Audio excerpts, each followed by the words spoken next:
నమస్కారం అండి. ఈనాడు దిల్సే with me అంజలి ప్రోగ్రాంలో నా గెస్ట్ పేరు చెప్పబోయే ముందు ఆయన గురించి ఒక చిన్న మాట, అంటే పొగడ్డం అని కాదు, కానీ ఏ రోజు ఎక్కువ చెప్పలేదు, బట్ ఈరోజు నా గెస్ట్ గురించి నేను ఒక చిన్న మాట చెప్పాలి. ఒక రోజున మా ఇంట్లో ఒక చిన్న డిస్కషన్ అవుతూ ఉంది. యాక్చువల్గా డిస్కషన్ అవుతుంటే మా ఆపోజిట్ ఫ్లాట్ ఆవిడ వచ్చి, ఏమంటే మీ ఇంట్లో ఏదో సమస్య ఉన్నట్టుంది, ఈ సమస్యకి పరిష్కారం మీకు కావాలి అని అంటే మాత్రం మీరు ఒక్కసారి యూట్యూబ్లో నండూరి శ్రీనివాస్ గారు ఉన్నారండి, ఆయన వీడియోస్ చూడండి, ఆయనకు ఒక మెయిల్ పెట్టండి, మీ సమస్యకి తప్పకుండా పరిష్కారం దొరుకుతుంది అని చెప్పడం జరిగింది. నేను నమ్మలా. ఎంతోమంది ఎన్నో రకాలుగా యూట్యూబ్లో ఉండుంటాయి, బట్ ఏం చేస్తానని అయినా కూడా ఒక్కసారి నండూరి శ్రీనివాస్ అని కొట్టగానే చాలా వీడియోస్ వచ్చాయి.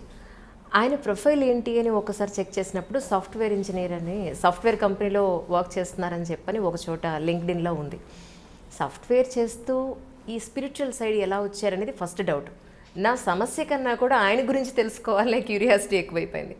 ముందు నండు శ్రీనివాస్ గారికి వెల్కమ్ చెప్పేద్దాం. స్వామి నమస్కారం అండి. నమస్కారం. శ్రీ విష్ణు రూపాయ నమః శివాయ. నమస్కారం. Thank you sir, thank you so much. నిజంగా మెయిల్ పెట్టి మిమ్మల్ని ఏమైనా ఇబ్బంది పెడితే మాత్రం ఏమనుకోవద్దు. ఏమీ లేదమ్మా, అంత అమ్మవారి సంకల్పం. ఆవిడ ఎప్పుడెప్పుడు ఎవరెవరిని కలవాలి అని నిర్ణయిస్తారో అప్పుడు కలవడమే. చాలా సంతోషంగా ఉంది మిమ్మల్ని ఎలా కలవడం. Thank you so much sir. మీ స్కెడ్యూల్లో నాది కూడా ఒక చిన్న ప్రోగ్రామ్ పెట్టుకున్నందుకు నిజంగా థ్యాంక్ యూ సో మచ్. నాకు ముందు ఈ విషయం చెప్పండి, మీరు వస్తూ ఉంటే గుడిలో గర్భగుడిలోకి వెడుతుంటే కనుక మనకి ఒక మంచి సువాసన వస్తూ ఉంటుంది. అది వస్తుంది మీ దగ్గర, మీరు ఏం చేశారు? ఏమో తెలియదమ్మా, మామూలుగా మా ఇంట్లోకి వచ్చిన వాళ్ళు కూడా అదే మాట అంటూ ఉంటారు. దానికి బహుశా ఒక కారణం ఏమై ఉండొచ్చు అంటే, మేము చాలాసార్లు అగ్నిహోత్రం చేస్తాం ఇంట్లో. దాదాపు నాకు కుదిరినప్పుడల్లా చేస్తుంటే, కొన్నిసార్లు అయితే ప్రతిరోజు చేస్తాను నాకు కుదిరినప్పుడు. ఓకే, దానివల్ల అవి ఉంటుందేమో. అగ్నిహోత్రంలో వేసేవి అన్ని రకాల ఇవి ఉంటాయి కదా, వాటి వల్ల మన చుట్టూ ఉన్న ప్రకృతి చాలా పాజిటివ్గా ఇదవుతుంది, క్లెన్జింగ్ అవుతుంది. అలాగే ఆ ఇంటికి కూడా, ఆ ఇంటికి ఆ ఒంటికి కూడా ఏదో సువాసన ఉంటుంది. మా ఇంట్లోకి వచ్చిన ప్రతి వాళ్ళు వెంటనే ఇక్కడ ఏమిటి అన్న పర్ఫ్యూమ్ ఉందా అని అడుగుతారు. 1 ఫీట్ డిస్టెన్స్ ఉంది, 2 ఫీట్ల డిస్టెన్స్ ఉండగానే నిజంగా గర్భగుడి లోపలికి అడుగు పెడుతూ ఉంటే ఒక ముద్దహారతి కర్పూరం, పచ్చహారతి కర్పూరం, ఒక తులసాకులు, ఇవన్నీ కలగలిసిన ఒక సువాసన ఉంటుంది. అది వస్తుంది నాకు మీ దగ్గర. అది ఆ హోమం వల్ల ఉండొచ్చు. అవునండి. మా ఇంట్లో బట్టలకి అన్నిటికీ మేము అదే అనుకుంటాం. ఎందుకంటే మా ఇంట్లోకి ఎవరు వచ్చినా ఆ సువాసన వచ్చింది అని అంటూ ఉంటారు. మేము అక్కడే ఉంటాం కాబట్టి మాకు తెలియదు. ఓకే, ముందుగా యాక్చువల్లీ చాలా క్యూరియస్గా ఉన్నాను. మీరు సాఫ్ట్వేర్, అసలు మీరు ఏం చదువుకున్నారు, మీరు ఎక్కడ పుట్టారు, ఒకసారి అమ్మా నాన్నల గురించి. తప్పకుండా. నేను పుట్టింది అయితే అమలాపురం, కానీ మా నాన్నగారు భీమవరం డిఎన్ఆర్ కాలేజీలో తెలుగు రీడర్ కింద చేసేవారు. నాతో పుట్టడం అయితే అమలాపురం, కానీ పెరిగింది బాల్యం మొత్తం అంతా భీమవరంలోనే. నేను చదువుకున్నదేమో కంప్యూటర్ సైన్స్లో మాస్టర్స్ డిగ్రీ చేశాను, ఎంసీఏ చేశాను.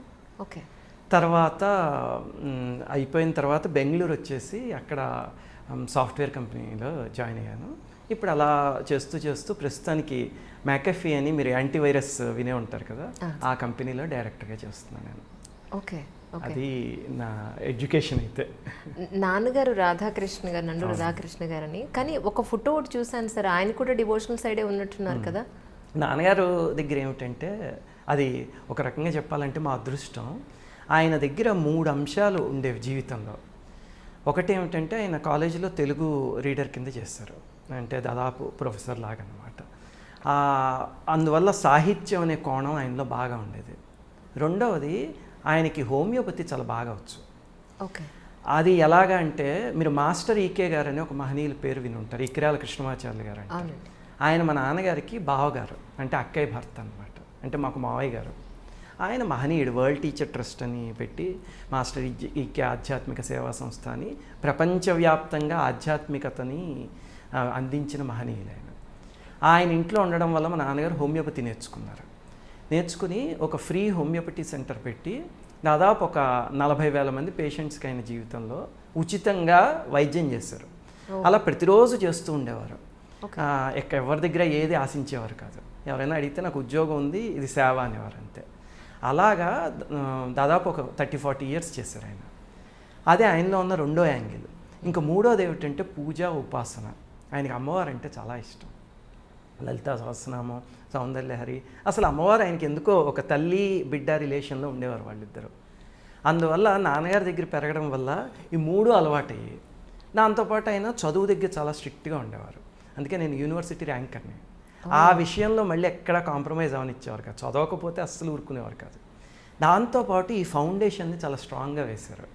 అప్పట్లో నాకు అర్థమయ్యేది కాదు, ఎందుకు ఈ పూజలు చేయడం ఏమిటి, ఇవన్నీ ఏమిటి అని. కానీ ఇప్పుడు తెలుస్తుంది, ఆయన అంత స్ట్రాంగ్గా వేసిన ఫౌండేషన్ మీద నేను ఇప్పుడు జస్ట్ ఇల్లు కట్టుకుంటున్నాను అంతే. ఆ ఫౌండేషన్ వేసింది ఆయన. జీవితంలో ఎన్నోసార్లు నేను తప్పుడు దారి పడుతూ ఉంటే మళ్ళీ, అంటే నాలో నేను యాక్చువల్గా చదువుతో పాటు నేను పెయింటర్ని. అవునా? నేను పెయింటింగ్స్ అవి చేసేవాడిని. ఎవరైనా ఎదురుగుండా కూర్చుంటే వాళ్ళు పోర్ట్రేట్ వేసేయగలను. ఓకే. అలాగే నేను పోయెట్ని, కవిత్వం అది రాసేవాడిని. చందోబద్ధమైన కవిత్వం రాశాను. అలాగే నావెల్స్ చాలా రాశాను, పబ్లిష్ అయ్యి కూడా, స్వాతిలోను అక్కడను. ఓకే. అయితే ఈ దారిలో వెళ్తున్నప్పుడు నాకు ఫైన్ ఆర్ట్స్ అంటే పిచ్చి. ఓకే. అసలు కళలో నన్ను నేను ముంచేసుకుని మర్చిపోయేవాడిని అంతే. ఎప్పుడు రాంగ్ ట్రాక్లోకి వెళ్తున్నా ఆయన తీసుకొచ్చి ఆ కళని ఆధ్యాత్మికతకి లింక్ చేసి నన్ను ట్రాక్లో పెట్టేవారు. అప్పట్లో నాకు ఆయన చేస్తున్న ఎఫర్ట్ ఏంటో అర్థమయ్యేది కాదు. ఇప్పుడు ఆయన లేరు, కానీ ఇప్పుడు వెనక్కి తిరిగి చూసుకుంటే తెలుస్తుంది. అందుకని ఎక్కడున్నా ఒకసారి ఆయనకి నమస్కారం. నిజంగా నిజంగా. ఓకే. అమ్మ గురించి? మా అమ్మగారు హౌస్ వైఫ్, కాకపోతే ఆవిడ అపారమైన భక్తి. అమ్మో, ఆవిడకి వెంకటేశ్వర స్వామి అంటే ఇష్టం.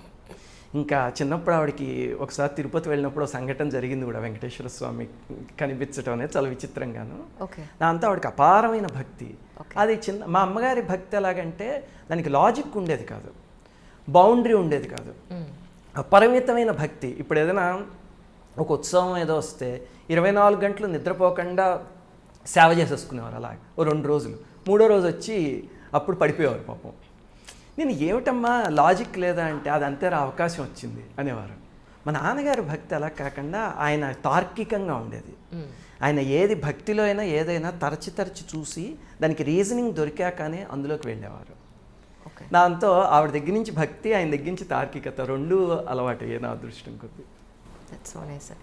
కానీ మీరు సాఫ్ట్వేర్ చదువుకుని ఇంత ఫైన్ ఆర్ట్స్లో ఇంత ఇంట్రెస్ట్ పెట్టుకొని ప్రత్యేకంగా ఇప్పుడు ఈ భక్తి పారవస్యంలో మునిగి తేలడానికి గల కారణం ఏంటి? ఇటువైపు టర్న్ చేయడానికి గల మెయిన్ రీజన్ ఏమిటి? కారణం ఏదైనా పెద్ద కారణం? అంటే జీవితంలో చిన్నప్పటి నుంచి అయితే స్పిరిచువలిజం అనేది ఉంది. మా నాన్నగారు ఇంత చిన్నప్పుడే వేదాలు, సూక్తాలు అవన్నీ రుద్రం నాకు 5 ఏళ్ళు ఉన్నప్పుడు 6 ఏళ్ళు ఉన్నప్పుడు నేర్పిస్తారు. అప్పుడు నేర్పించడం ఎలాగంటే టఫెస్ట్ వే అనమాట. నేను ఆటలకి వెళ్తా అంటే కూర్చొని చదువు రుద్రం అనేవారు. ఏమొస్తుంది రుద్రం చదివితే అనిపించేది, అది ఏమొస్తుందో ఇప్పుడు అర్థమవుతుంది అనమాట. అలాగా ఆయన చేయడం మొత్తం అంతా చేశారు. నేను కూడా చిన్నప్పుడు ఆయనకి భయపడుతూనో ఆయన మీద గౌరవం మీద ఇవన్నీ చేసేవాడిని. కాలేజీ రోజులకు వచ్చేసరికి ఫ్రెండ్స్ ప్రభావం వల్ల కొంచెం క్వశ్చనింగ్ అనేది స్టార్ట్ అయింది. అది నెగటివ్ ట్రాక్లోకి వెళ్తున్నప్పుడల్లా కొన్నిసార్లు మా నాన్నగారు, కొన్నిసార్లు భగవంతుడు దాన్ని ఏదో ఒక సంఘటన ద్వారా పాజిటివిటీలోకి తిప్పారు. ఇప్పుడు మీకు 1-2 సంఘటనలు చెప్తాను. తప్పకుండా. అలాగనే నా అదృష్టం కొద్దీ ఏమిటంటే జీవితంలో కొన్నిసార్లు కొంతమంది మహాత్ములతో అసోసియేషన్ దొరికింది నాకు. అది కూడా నా జీవితాన్ని కొన్నిసార్లు మలుపు తిప్పింది.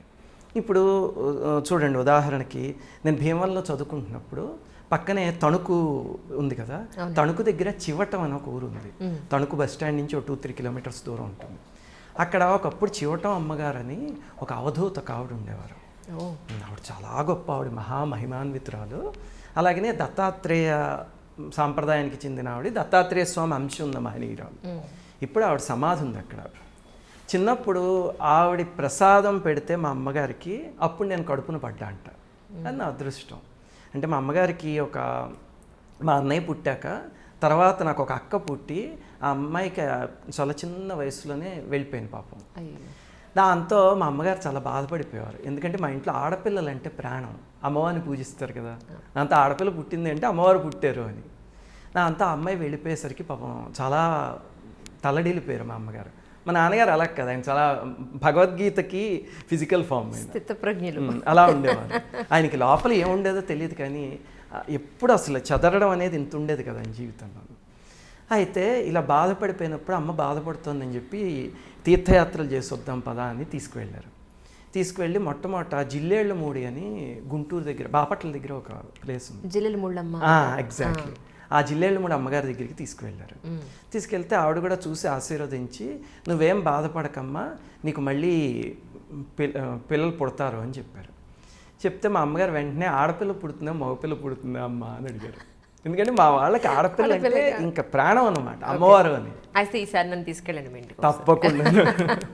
చాలా సంతోషం, అమ్మవారు వచ్చినట్టే భావిస్తాను. తప్పకుండా. దాంతో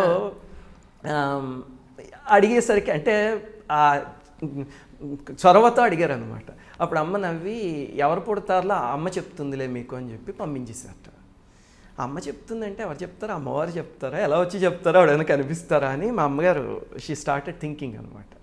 తర్వాత అక్కడి నుంచి వస్తూ వస్తూ తణుకు దగ్గరికి వచ్చి చివటం అమ్మగారి దగ్గరికి వచ్చారు. అప్పుడు చివటం అమ్మగారు శరీరంతో ఉన్నారు. ఉన్నప్పుడు ఆవిడ ఏం చేసేవారంటే ఆవిడ దిగంబరంగా ఉండేవారు.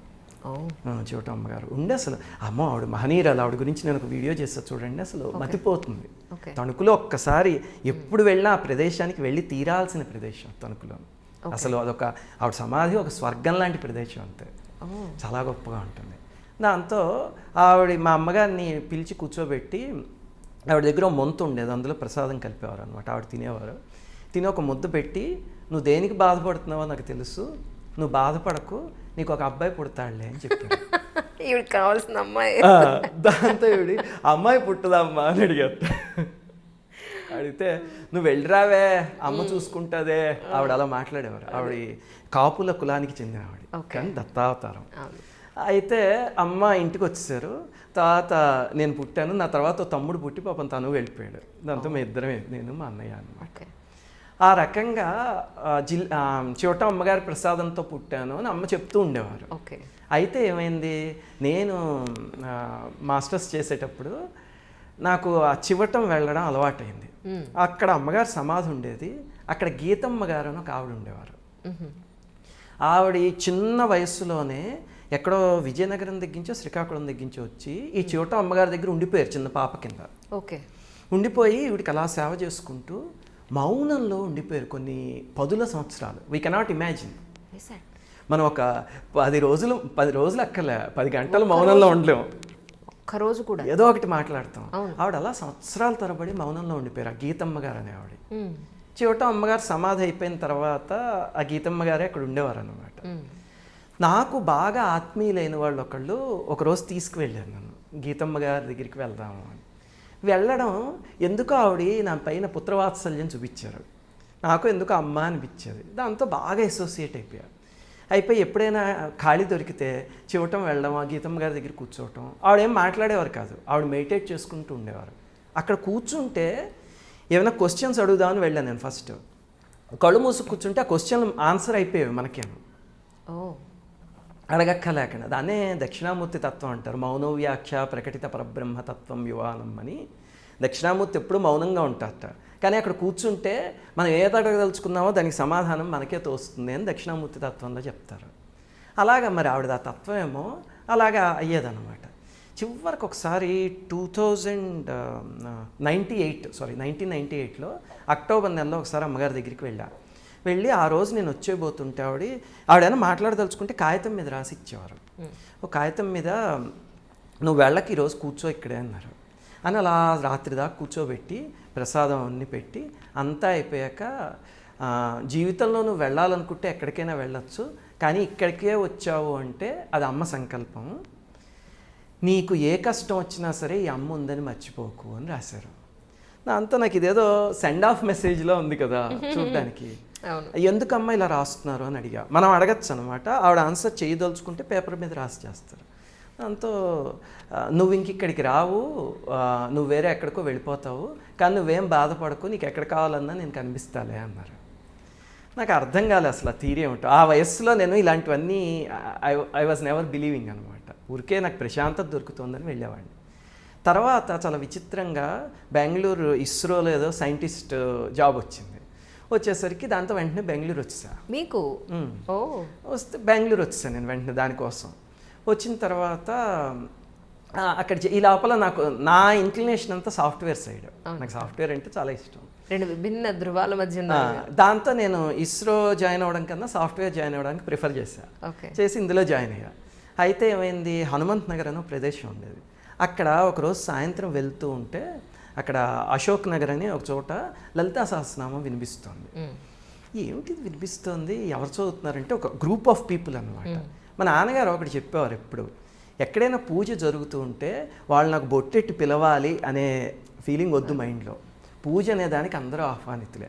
ఒకవేళ నువ్వు వెళ్ళినప్పుడు వాళ్ళు అయినా వెళ్ళిరా అన్నారనుకో, అప్పుడు భగవంతుడు ఆజ్ఞ లేదనుకుని వచ్చి, లేకపోతే నిర్మోహమాటంగా వెళ్ళి కూర్చో అక్కడ.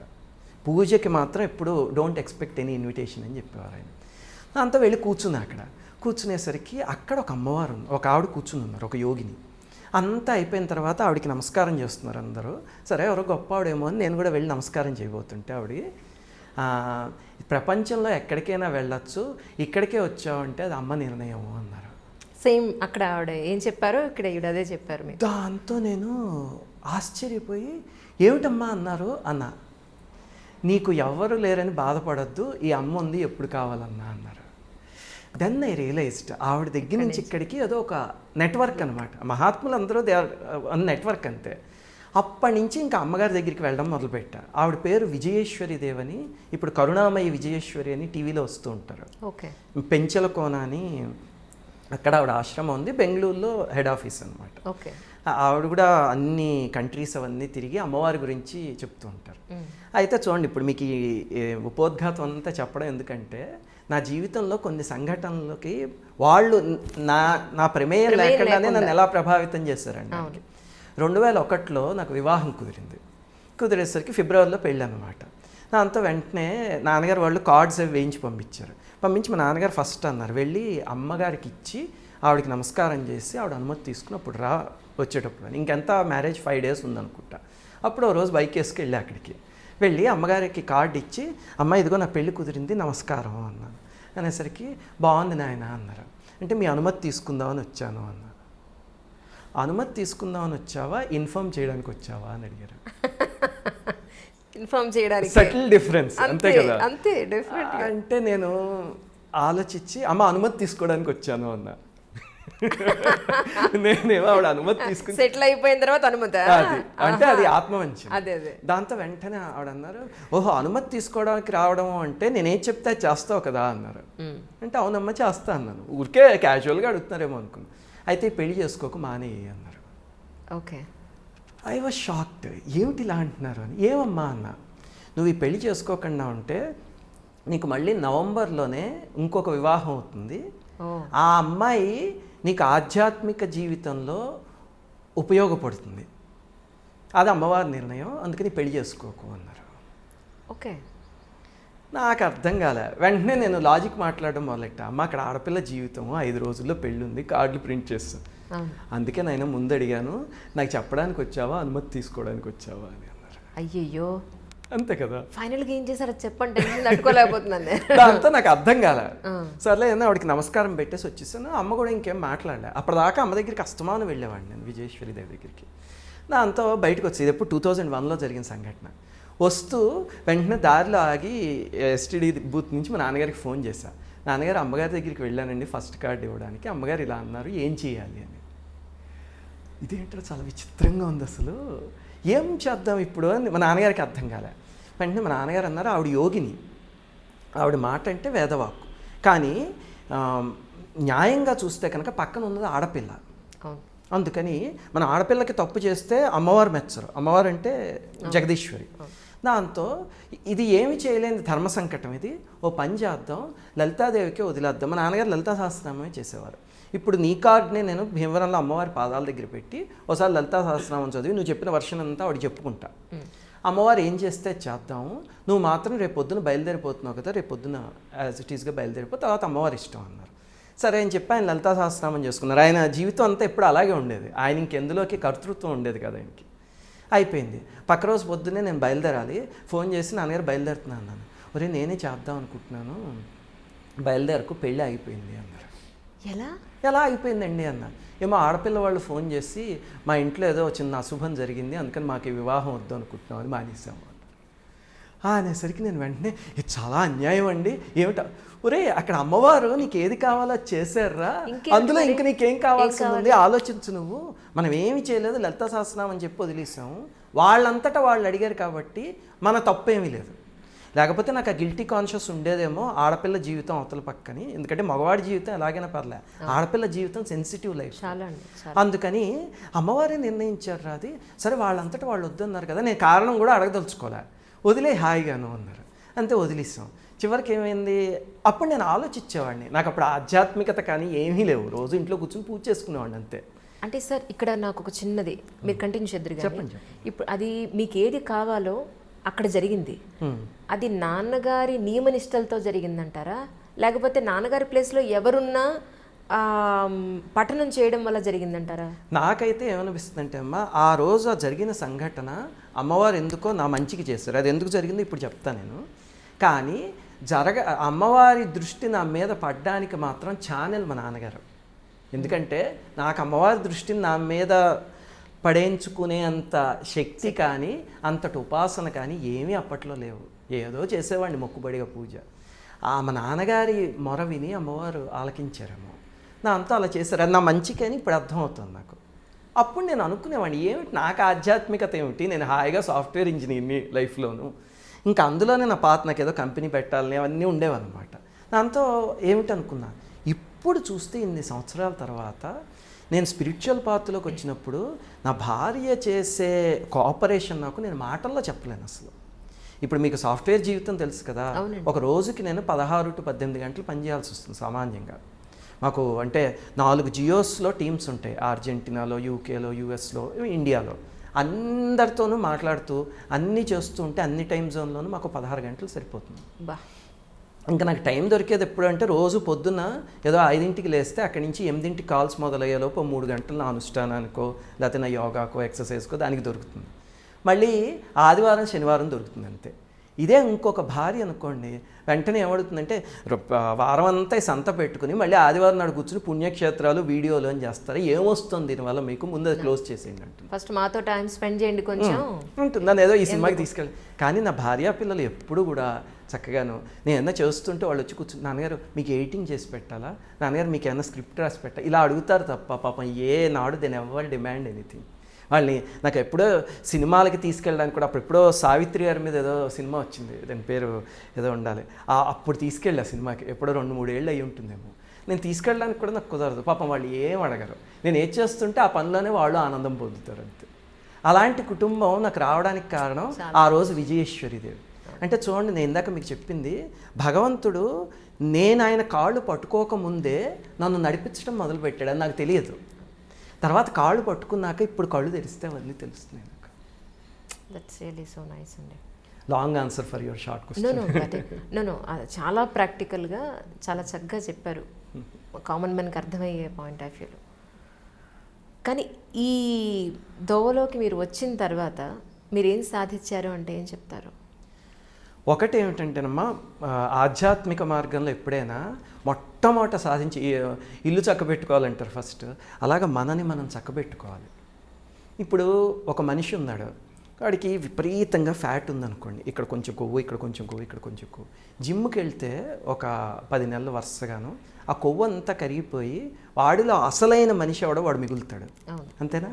అలాగనే పూజ కానీ ఆధ్యాత్మికత కానీ మనస్సుకి జిమ్. మనం చేసే జిమ్ మన బాడీకి అయితే అది మన మనస్సుకి. మన మనస్సుకు కూడా చాలా రకాల కొవ్వులు పట్టుంటాయి. అహంకారం, కామం, క్రోధం, ఇవి ప్రతి మనిషికి కామనే కదా. కామక్రోధ లోభమోహ మదమాత్సర్యాల్ని వీటిని స్వార్థాన్ని కానీ ఎవ్వడూ వదులుకోలేడు. రోజు పూజ చేస్తూ ఉంటే అది మనస్సు జిమ్ చేసినట్టు. దానివల్ల ఇవన్నీ పోయి చివరికి అసలైన నేను అనేది ఏదైతే ఉందో అది మిగులుతుంది. ఆ ప్రయాణమే ఆధ్యాత్మికత. అమ్మవారి దయ వల్ల అలాంటివి కొన్ని పోగొట్టుకోగలిగా. జీవితంలో ఇంకా చాలా ఉంటాయి, అన్నీ పోతే రమణ మహర్షి అయిపోతాం మనం. అలా అది ఏ జన్మకు వస్తుందో కానీ కొన్ని అవలక్షణాలు పోగొట్టుకోగలిగా. ఇదివరకు ఏదైనా చిన్న సాధించాం అనుకోండి, ఏదో కాలేజీలో ర్యాంక్ వస్తే ఆహా నాకు కాబట్టి వచ్చింది ర్యాంకు, నా 2వ ర్యాంక్ వాడికి నాకు చూడు దాదాపు 300 మార్కులు డిఫరెన్స్ ఉందంటే నేను యూనివర్సిటీలో రికార్డ్స్ ఈ సబ్జెక్ట్స్, ఆ రకమైన అహంకారం ఉండేది. ఇప్పుడు ఏ సాధించినా సాధించడానికి నేనే వాడిని వెనకాల ఉండి చేస్తుంది అమ్మవారు. నేను జస్ట్ ఒక మౌత్ పీస్ అంతే. ఇప్పుడు మైక్ ఉంది, ఈ మైక్కి వెనకాల కరెంట్ లేదనుకోండి, ఇది డమ్మీ. మాట్లాడేది అమ్మవారు, నేను ఉత్తి మౌత్ పీస్ని అన్నది ఆ స్పృహ వస్తుంది మెల్లిగా. అలాగా నాలో కొన్ని దుర్గుణాలు పోయాయి. అలాగే నేను చేయదలుచుకున్నవి కొన్ని ఉన్నాయి. అంటే ఇప్పుడు మీరు చూస్తే ఒక లాస్ట్ 50-60 ఇయర్స్ నుంచి సనాతన ధర్మం అనేది బాగా లుప్తం అయిపోయింది. బ్రిటిష్ వాళ్ళ పాలన అయ్యాక మనం స్వాతంత్రం సాధించుకోగలిగాం, కానీ సనాతన ధర్మం నుంచి దూరం అయిపోయాం. దాంతోపాటు ఎన్నో జాడ్యాలు వచ్చేసాయి. ఇప్పుడు కులం అనేది ఒకటి వచ్చింది విపరీతంగా. చూడండి పాపం కొన్ని సంవత్సరాల క్రితం అయితే ఇప్పుడు లేదు, కానీ అంటరానితనం అనేది ఉండి గుళ్ళల్లోకి రానిచ్చేవారు కాదు ఒక కొన్ని కులాల వాళ్ళని. ఇప్పటికి కూడా కొన్ని చోట్ల ఉంది. నా ఛానల్లో కొంతమంది కామెంట్స్ పెడుతుంటే నాకు కళ్ళమంటి నీళ్ళు వస్తాయి. భగవంతుడికి ఒక జీవికి మధ్యలో నీ కులం ఎక్కడి నుంచి తీసుకొచ్చావరా నువ్వు అని. కనీసం కులాన్ని నీ ఇష్టం వచ్చినట్టు ఒళ్ళంతా పావుకో పొద్దు నుంచి రాత్రి దాకా, నీ క్యాస్ట్ సర్టిఫికెట్లో, బర్త్ సర్టిఫికెట్లో, జాబుల దగ్గర అన్ని చోట్ల పెట్టుకో. భగవంతుడికి ఒక జీవుడికి మధ్యలో కులం ఎక్కడి నుంచి వస్తుంది అసలు? అందరూ ఆయన పిల్లలే కదా. ఇలాంటి జాడ్యాలన్నీ ఉండి సనాతన ధర్మానికి దూరం అయిపోయాం. దీనివల్ల పీపుల్ స్టార్టెడ్ క్వశ్చనింగ్ ఇట్. అంటే సనాతన ధర్మాన్ని రిలీజియన్కి ముడిపెట్టి ఎవరో కొంతమంది చేసిన ఇలాంటి దౌర్భాగ్య పనుల వల్ల సనాతన ధర్మాన్ని క్వశ్చన్ చేసేవాళ్ళు కొన్ని 95% ఆఫ్ పీపుల్ అలా తయారయ్యారు. మా జనరేషన్లో చూస్తే ఇప్పుడు సాఫ్ట్వేర్ కంపెనీలో 100-95 మంది వాళ్ళు ధర్మాన్ని కానీ భగవంతుని కానీ ఏమీ నమ్మరు. వాళ్ళ లైఫ్ చిన్ని నా బొజ్జగా శ్రీరామరక్ష. ప్రతిరోజు భోజనాల దగ్గర సాఫ్ట్వేర్ కంపెనీలో ఇలాంటి వాదనలే జరుగుతూ ఉంటాయి, రామాయణాల గురించి, భాగవతాల గురించి అన్నీ ఇవన్నీ. దాంతో నెక్స్ట్ జనరేషన్కైనా అందాలి ఇది అని చెప్పి నాది అయిపోయిన తర్వాత మా పిల్లలకి నేర్పించడం మొదలుపెట్టా. అంటే మా నాన్నగారు ఇచ్చిన ఆస్తి ఇదే, దీన్ని పిల్లలకి ప్రాపగేట్ చేద్దామని. అది మెల్లిగా స్ప్రెడ్ అయ్యి ఏమైందంటే మా పిల్లల ఫ్రెండ్స్ వీళ్ళందరినీ చేరదీసి ఒక 50 మంది పోగయ్యారు. వాళ్ళందరికీ నేర్పించడం మొదలుపెట్టా. భగవంతుడు నాకు ఇచ్చింది ఏమిటి అంటే అట్రాక్టివ్గా చెప్పడం చిన్నపిల్లలకైనా. దాంతో personality development through Puranic stories అని ఒక ఇన్సెంటివ్ అనమాట. కథలు చెప్తూ దాని ద్వారా పర్సనాలిటీ డెవలప్మెంట్, దాని ద్వారా సైన్స్, అలాగే వేదాలు, స్తోత్రాలు అవన్నీ నేర్పించడం మొదలు పెడితే అలా ఇప్పటికి చాలా గ్రూప్స్ ఆఫ్ చిల్డ్రన్కి నేర్పించాను. వాళ్ళందరూ పాజిటివ్గా వెళ్తున్నారు. అది నేను సాధిద్దాం అనుకున్న దాంట్లో సాధించడానికి నేనెంతటి వాడినండి. ఆఫ్ కోర్స్ నాకు ఏదైతే ఇష్టమో ఆ మార్గంలో అమ్మవారు నా చేత వేయించిన కొన్ని బేబీ స్టెప్స్, అలాగే ఆవిడ కాళ్ళు పట్టుకున్నందుకు కొన్ని చేయిస్తున్నారు. ఈ ఇంత పొడుగు బొట్టు ఆ రంగులో పెట్టుకోవడానికి కారణం ఏదైనా ఉందండి? మామూలుగా అయితే జన్మతః నేను పుట్టింది శ్రీ వైష్ణవుల ఇంట్లో. ఓకే. సో శ్రీ వైష్ణవులు అందరూ నామం పెట్టుకుంటారు కదా, అందులో నేను ఈ రేఖ ఒకటి పెట్టుకుంటూ ఉంటాను అనమాట. అది మా సాంప్రదాయం. కాకపోతే దాంతోపాటు నేను శివుణ్ణి, అమ్మవారిని, గణపతిని, సూర్యుడిని అందరినీ, ఏ మహాత్ముడైతే వాళ్ళని అందరినీ సమానంగా పూజిస్తాను. అంతేకాని వైష్ణవుడు కాబట్టి విష్ణు ఒక్కళ్ళనే పూజించి మిగతా వాళ్ళని నిరసించి ఆ రకమైన అమ్మవారు ఆ రకమైన బుద్ధి ఇవ్వలేదు. సంతోషం. ఒకవైపు సాఫ్ట్వేరు, ఇంకోవైపు మీకు ఏమంటారు ప్రజెంట్ సమాజానికి కావాల్సిన అన్ని అప్డేట్కి సంబంధించిన పూర్తి ఇన్ఫర్మేషను, వీటన్నింటితో పాటుగా మరి మీ హెయిర్ స్టైల్ పాయింట్ ఆఫ్ వ్యూలో మీకు ఎప్పుడు ఇబ్బంది అనిపించలేదా మీ ఉద్యోగానికి కానీ? యాక్చువల్గా అయితే మీరు అడుగుతుంది శిఖ గురించి అయ్యి ఉండదు. అవునండి. ఇదివరకు నాకు శిఖ ఉండేది కాదు. మా నాన్నగారు 2017 ఆగస్టులో వెళ్ళిపోయారు. నాన్నగారు వెళ్ళిపోయినప్పుడు శిరోముండం అన్ని చేసి చిన్న శిఖ పెడతారు కదా దశదిన కర్మ చేయడానికి. ఆ శిఖ అయ్యాక 10 రోజులు అయ్యాక సామాన్యంగా ఎవరైనా తీయించేసుకుంటారు, ఎందుకంటే అది పెట్టుకెళ్ళాలంటే ఆఫీస్కి నామోషిగా ఉంటుంది కదా. నాకెందుకో అది నాన్నగారికి గుర్తుగా ఉంచేసుకుందాము అని అనిపించింది. యాక్చువల్గా మన పురాణాల్లో, శాస్త్రంలో శిఖకి, ఈ చెవుపోగులకి చాలా ఇంపార్టెన్స్ ఉంది. అవునండి. నా ఉపనయనం అప్పుడు ఇవి 2 పెట్టినా నేను తీయించేసుకున్నా. ఆ తర్వాత నాకు ఎందుకో ఉంచుకోవాలనిపించి అలా ఉంచేసుకున్నా. దానివల్ల నాకు లైఫ్లో చాలా బెనిఫిట్ కనిపించింది. అదేమిటో చెప్తాను మీకు. ఇంకా అప్పటి నుంచి ఇది మా నాన్నగారికి గుర్తు అనమాట. నాకు ఎందుకో మా నాన్నగారు ఇక్కడ ఉన్నారు అనిపిస్తూ ఉంటుంది. అప్పటి నుంచి అలా ఉంచేసుకున్నాను. సరే, ఇప్పుడు ఇంతకీ చెవి పోగులు రెండు ఎందుకు ఉంచేస్తారు అది చెప్పండి మాకు. మామూలుగా మన శాస్త్రంలో రాసేది ఏమిటంటే, ఇప్పుడు మన పెద్దవాళ్ళు చెప్పినవి ఏవైనా సరే you have to do this అని చెప్పేస్తారు. దాని వెనకాల సైన్స్ ఏముంది అనేది మనం తెలుసుకోకపోయినా అది పనిచేస్తుంది, తెలుసుకుంటే మనకు సంతోషం కలుగుతుంది. ఇప్పుడు స్త్రీకి గాజులు వేసుకోవాలన్నా, పురుషుడికి చెవిపోగులు పెట్టుకోవాలి, లేకపోతే ఆడవాళ్ళకి చెవిపోగులు పెట్టుకోవాలన్నా దేనికైనా కారణం ఏమిటంటే ఇవన్నీ మన ఒంట్లో ఆక్యుప్రెషర్ పాయింట్స్. ఓకే. ఇప్పుడు సీమంతం జరుగుతుంది ఆడవాళ్ళకి, అప్పుడు చూడండి ఇక్కడి నుంచి ఇక్కడ దాకా గాజులు వేసేసి ఒక డెలివరీ అయ్యేదాకా తీయకూడదు అని చెప్తారు. ఎందుకు తీయకూడదు? అసలు చాలా ఇబ్బందికరంగా అలా మోగుతూ ఉంటాయి కదా. ఇదివరకు నేను ఇలాంటి క్వశ్చన్ చేసేవాడిని, ఇది ఎక్కడ సాంప్రదాయం అండి, ఆడదానికి ఇబ్బంది కలిగించే సాంప్రదాయం కింద పెట్టారు అని. తెలుసుకున్న తర్వాత తోలనాడడానికైతే తెలుసుకోకలే, అజ్ఞానం చాలు. తెలుసుకోవాలంటే జ్ఞానం కావాలి. అప్పుడు అర్థమైంది. ఇక్కడ నీగన్ P6 అని ఒక ఆక్యుప్రెషర్ పాయింట్ ఉంటుంది.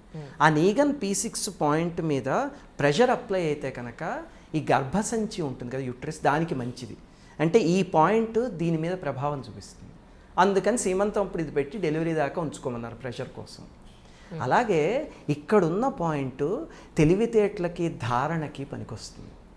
అందుకే చూడండి, చిన్నప్పుడు ఇప్పుడైతే స్కేళ్ళు పెట్టి కొట్టేస్తున్నారు కానీ టీచర్లు, మన చిన్నప్పుడు చదవకపోతే చెవి మేలు పెట్టేవారు. ఈ పాయింట్ మీద స్ట్రెస్ పెడితే కనుక అది జ్ఞాపక శక్తికి పనిచేస్తుంది. కొంచెం వయస్సు పెద్దదయ్యాక ఈ పద్యాలు, శ్లోకాలు ఇలాంటివి చదివితే గుర్తుండవు. చిన్నప్పుడైతే గుర్తుంటాయి. కానీ ఇవి చేయించుకున్న తర్వాత, శిఖ పెట్టుకున్న తర్వాత, శిఖ ఒక యాంటీనా లాంటిది. అంటే విశ్వవ్యాప్తమైన చైతన్యాన్ని మనకేసి లాగడానికి ఉపయోగించే చిన్న యాంటీనా లాంటిది. ఇవి పెట్టుకుని చూడండి, చూస్తే కనుక ఖచ్చితంగా ఆ విషయాల్లో బాగా పనిచేస్తుంది. ఇది నేను ఎక్స్పెరిమెంట్ చేశాక నాకు అనిపించింది. నేను ఇప్పుడు 2017 నుంచి పెట్టుకున్నాను. తర్వాత నాకు ఈ మధ్య చదువుతుంటే ఇంకా బాగా గుర్తుంటున్నాయి, భాగవతమైనా ఏవైనాను అంతకు ముందు కన్నాను అని అనిపించింది. మొన్న ఒక పెద్ద ఆయన వచ్చారు, సార్ నాకు ఆఖరణ మంచం మీద పడిపోయాక పద్యాలు చదువుకుంటూ వెళ్ళిపోవాలి అని ఆశ, కానీ నాకు ఇప్పుడు 50 ఏళ్ళు వచ్చాయి, నాకు ఏది చదివితే పక్క రోజు కూడా గుర్తుండట్లే, ఆ రోజు వచ్చినట్టు ఉంటుంది అని. అంటే నేను చెప్పాను, లెట్ us ఎక్స్పెరిమెంట్ అండి, ఇవి రెండు పని చేస్తాయి, నాకు పని చేసాయి, మీ విషయంలో కూడా చూద్దామని. ఆయన చేశారు. ఆయన 7-8 నెలలు అయింది, నాకు ఇప్పుడు చాలా బాగా ఇంప్రూవ్ అయిందండి జ్ఞాపక శక్తి అని చెప్తున్నారు. నాకు ఇలాగా శాస్త్రం చెప్పినవి ఏవైనా, అంటే సైన్స్ చదువుకున్నాం అని కండెమ్ చేసే కన్నా దాన్ని ఎక్స్పెరిమెంట్ చేసి అందులో ఉన్న నిజానిజాలు తెలుసుకుని, నా మేధస్సుకు అందినవన్నీ ఓ చోట రాసుకుని అలా వేరే వాళ్ళ మీద ఎక్స్పెరిమెంట్ చేయడం, వాళ్ళకి సజెస్ట్ చేయడం, అది నాకు interest. That's so nice. Sir ఇప్పుడు చాలామంది లేడీస్ కానీ జెంట్స్ కానీ ఈ పైనంతా కూడా కుట్టించేసుకుంటున్నారు, ఇవేమిటో చివరి పైన చాలా వెరితలు వేసేసింది, అది ప్యాషన్ అయిపోయిందని వాళ్ళ ఉద్దేశం. సార్ అలా కుట్టించుకోవడం అనేది ఆరోగ్యానికి మంచిదని అంటారా మీ ఉద్దేశం? యాక్చువల్గా అయితే ఇప్పుడు నేను చెప్పిన పాయింట్ జ్ఞాపక శక్తికి సంబంధించి మాత్రం ఇక్కడే ఉంది. తమ్మి అనేది అంటారు, అక్కడే ఉంది ఆ పాయింట్. మరి ఇక్కడ శరీరంలో చాలా 72,000 నాడులు ఉన్నాయి కదా, వాటిలన్నిటికీ పాయింట్స్ ఉన్నాయి. ఇవి దేనికి ఉపయోగపడతాయి అని నాకు తెలియదు, కానీ అది ఫ్యాషన్ అయ్యి ఉండొచ్చు. మా ఆఫీస్లో కూడా నేను కొంతమంది అబ్బాయిల్ని అందులో ఒక సైడే పెట్టుకుంటారు, మళ్ళీ 2 సైడ్ పెట్టరు. అది వాళ్ళని ఏదైనా అడగగానే అదేదో ఇంగ్లీష్ ఆల్బమ్ పేరు చెప్పి చూసావా వెళ్ళి చూసిరా అంటే, నన్ను చూడండి ఎవడైనా క్వశ్చన్ అడగగానే రామాయణంలో ఏదో 23వ సర్గ వెతుకు బాలకాండలో అంటే, అలాగా నాకెందుకు లేదు పెట్టుకు. సో లైఫ్లో గోల్ ఏం పెట్టుకున్నారు సార్? ఏం చేద్దామని, ఏం సాధిద్దామని? మొట్టమొదటిది ఏమిటి అంటే, నాకు ఈ భుక్తి ఇచ్చేది సాఫ్ట్వేర్. అంతే నాకు. అంటే కానీ స్పిరిచువలిజంని మానిటైజేషన్ లాగా, అంటే నా జీవనానికి ఉపయోగించుకోవడం నాకు ఇష్టం లేదు. అదే బుద్ధి అమ్మవారు ప్రసాదించాలి అని కోరుకుంటున్నాను. ఎందుకంటే ఎప్పుడైతే నేను ఈ సాఫ్ట్వేర్ జాబ్ మానేసి దీన్ని నా వృత్తి కింద ఎన్నుకున్నాను అనుకోండి, అప్పుడు స్వార్థం మొదలైపోతుంది. నా దగ్గరికి రండి, మీకు ఏదో జాతకం చెప్పగానే ఓహో మీకు దోషం ఉందా, నేను దీనికి ఆన్సర్ చెప్పాలంటే 10,000 అక్కడ టేబుల్ మీద పెట్టండి, ఇలాంటివి వచ్చేసే అవకాశం ఉంది. అందుకని నేను నా భార్య ఇద్దరం కూడా ఆలోచించుకుంది, వీలున్నంత వరకు మన జాబ్ మనం చేసుకుందాం, మన బ్రెడ్ అండ్ బటర్కి, so that we don't commercialise this. ఎవరైనా సలహాకి వస్తే వాళ్ళల్లో అమ్మవారిని చూసి వాళ్ళకి సలహా ఇవ్వాలి తప్ప వాళ్ళ దగ్గర ఉన్న డబ్బును చూసి ఇవ్వకూడదు అనే బుద్ధి దీనివల్ల వస్తుంది. అందుకని దేవుడు ఆరోగ్యం ఇచ్చినంతకాలం, చేసే ఓపిక ఇచ్చినంతకాలం సాఫ్ట్వేర్లో పనిచేద్దాము అని, అది ఒక పాత్ర. ఈ రెండో పాత్రలో ఏమిటంటే, ఎంత కుదిరితే అంత సనాతన ధర్మాన్ని వ్యాప్తి చేయాలి. ఎంతమంది పిల్లలకు కుదిరితే, ఇప్పటికి మేము దాదాపు ఒక 1000 మంది పిల్లలకి రకరకాల చోట్ల నేర్పించాం. అంటే మేము ఫస్ట్ ఉన్న ఇంటి దగ్గర కొంతమంది పిల్లల్ని, తర్వాత ఇప్పుడున్న చోట ఒక 70 మంది పిల్లల్ని, తర్వాత ఇప్పుడు కరోనా వచ్చాక లాక్ చేసేస్తే ఆన్లైన్లో అది ఎవరో సంస్థ వాళ్ళు నేర్పమని అడిగితే వాళ్ళకి నేర్పిస్తున్నాం. అక్కడ దాదాపు 14 దేశాల నుంచి తెలుగు పిల్లలు అటెండ్ అవుతున్నారు. సో అలాగా వ్యాప్తి చేయడం, సనాతన ధర్మాన్ని వ్యాప్తి చేయడానికి ఏ పద్ధతి దొరికితే దాని ద్వారా అక్కడికి వెళ్ళి ఒళ్ళొంచి సేవ చేయాలి, అంతే నా ఆశయం.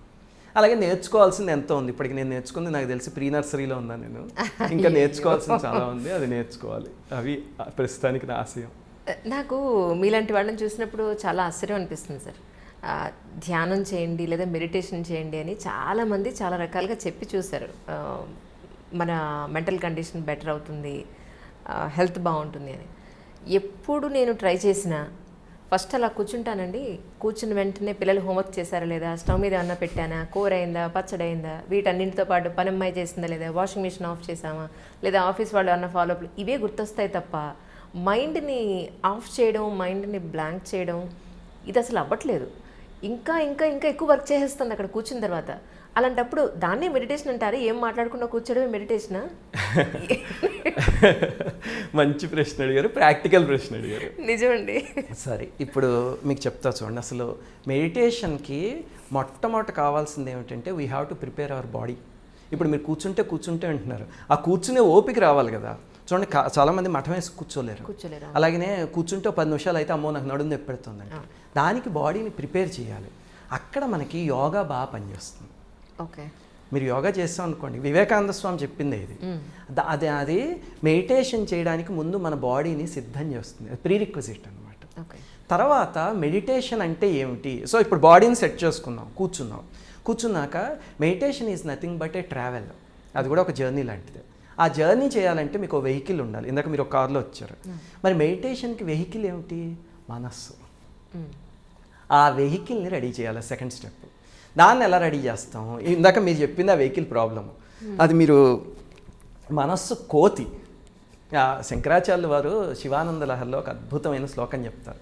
సదా మోహాటవ్యాం చరతి యువతీనాం కుచగిరౌ నటత్యాశాఖ స్వటతి ఝటితి స్వైరభిమత కపాలిన్ భిక్షో మే హృదయకపి మత్యంత చపలం దృఢం భక్త్యా భద్వా శివభవదీనం కురు విభో అని. అంటే స్వామి, శివుడు భిక్షకి వెళ్తూ ఉంటాడు కదా.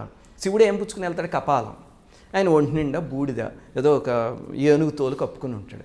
స్వామి, నువ్వు అలాగా కపాలాలు పుచ్చుకుని, బూడిదలు పూసుకుని, త్రిశూలాలు పుచ్చుకుని, రుద్రాక్షలు వేసుకుని భిక్షకి వెళ్తే ఎవడిస్తాడయ్యా నీకు? పోపమ్మంటాడు. ఏదైనా అట్రాక్టివ్గా పట్టుకెళ్తే అప్పుడు నీకు భిక్షిస్తారు. అలా పట్టుకెళ్ళడానికి నా దగ్గర ఒక డివైస్ ఉంది, నువ్వు అది పట్టుకోని కూడా అన్నారు. అంటే ఏమిటి ఆ డివైస్ అని అడిగాడు శివుడు. అడిగితే నా దగ్గర ఒక కోతి ఉంది స్వామి, ఆ కోతిని పట్టుకుపో నువ్వు. కోతిని ఆడించే అబ్బాయి వచ్చాడు అనుకోండి, వెంటనే చూడండి మా బాబు ఇలా రా అని చెప్పి ఒక 10 రూపాయలు ఇచ్చి మా పిల్లాడు చూస్తాడు కోతిని ఆడించి అంటాం కదా. అలా నా దగ్గర ఒక కోతి ఉంది స్వామి, అది పట్టుకుపోతే నీకు భిక్ష తేలిగ్గా దొరుకుతుంది. ఓ ఇదేదో బాగానే ఉంది. ఏమిటి నీ దగ్గర ఉన్న కోతి అంటే నా మనస్సు. అది సదా మోహాటవ్యం, ఎప్పుడు మోహం అనే అడవిలో స్త్రీల అందం అనే కొండల మీద గెంతుతూ ఉంటుంది. ఆశ అనే కొమ్మల్ని పుచ్చుకుని వేళ్లాడుతూ ఉంటుంది. ఆ కోతి ఎప్పుడూ అక్కడే ఏడుస్తూ ఉంటుంది. స్వామి, నీ దగ్గర భక్తి అనే ఒక తాడు ఉందనుకో, బెల్ట్, అది వేసేసి నీకు కూడా పట్టుకుపో, హాయిగా నా కోతిని నీకు ఇచ్చేస్తున్నాను అన్నారు శంకరాచార్యులు. ఆ కోతిని కంట్రోల్ చేయడం మన తరం కాదు. అది దానికి తేలికైన మార్గాలు, కష్టమైన మార్గాలు కొన్ని ఉన్నాయి. చేస్తే ఇట్ ఈస్ పాసిబుల్. మీకు ఎంత పిహెచ్డి చేసాడు ఆయన కంప్యూటర్ సైన్స్, ఆర్టిఫిషియల్ ఇంటెలిజెన్స్లో పిహెచ్డి చేసి ఒక పెద్ద రోబోట్ని కనిపెట్టమన్నా చేయొచ్చు, కానీ 15 గంట పాటు మనస్సుని కంట్రోల్ చేయడం దానికన్నా కష్టం. దానికి తేలికైన మార్గం ఏంటంటే కొంతమంది శ్వాస మీద ధ్యాస పెట్టచ్చు అంటారు. అంటే మీ దగ్గర ఏదో ఒక ఆలంబన ఉంటే, ఒక పిల్లర్ లాంటిది, దాన్ని పుచ్చుకుని కోతి తిరుగుతూ ఉంటుంది. ఇప్పుడు మనకి ఆ ఆలంబన కిచెన్లో పొయ్యి మీద ఇదవుతుందా లేదా, లేకపోతే నా ఆఫీస్ మెయిల్ వచ్చిందా, అక్కడ ఏమవుతుందా ప్రాజెక్ట్ అని ఉందనుకోండి, కోతి దాని చుట్టూ తిరుగుతుంది. దానికి ఒక ఆలంబన్ని, ఫర్ ఎగ్జాంపుల్ మీరు శ్వాసని ఇచ్చారనుకోండి, అంటే మీరు కళ్ళు మూసుకు కూర్చుని నా శ్వాస ఎక్కడి నుంచి బయలుదేరుతోంది, ఎక్కడి నుంచి బయటకు వస్తుంది, మళ్ళీ లోపలికి వెళ్తూ ఎక్కడికి వెళ్తుంది, అలా కాసేపు ఆ శ్వాస మీద దృష్టి పెట్టడం స్టార్ట్ చేయండి. రేపు శ్వాస మనమే చేస్తూ ఉంటాంగా. స్టార్ట్ చేయగానే మీకు ఒక 2-3 నిమిషాలు అయ్యేసరికి ఒకసారి ఆ శ్వాస మీదకి వచ్చి మనసు ఆగిపోయి మిగతా అన్నీ మర్చిపోవడం మొదలు పెడతారు. Mostly it will last for 5-6 seconds ఉంటుంది. అప్పుడు అది మొదలైనప్పుడు మీకు అందులో ఉన్న సంతోషం ఏంటో తెలుసు. నా సంతోషం స్టార్ట్ అయిందంటే ఇంకా మీకు ఏ సినిమాలు కానీ ఏవి ఆ సంతోషం ఇవ్వవు. అది అమేజింగ్ అనమాట. సో అలా స్టార్ట్ చేసి మెల్లిగా దాన్ని సాధన చేస్తుంటే కొన్ని రోజులు అయ్యేసరికి ఆ శ్వాస మీద 10 నిమిషాలు పెడితే మీరు మీ మైండ్ దాని మీదే ఉంటుంది తప్ప ఇంక దేని మీదకి వెళ్దాం. అది ఒక ఆలంబన, కానీ అది కొంచెం టఫర్ వే. దానికన్నా ఈజియర్ వే ఏమిటంటే, ఇప్పుడు లలితా సహస్రనామం తీసుకోండి.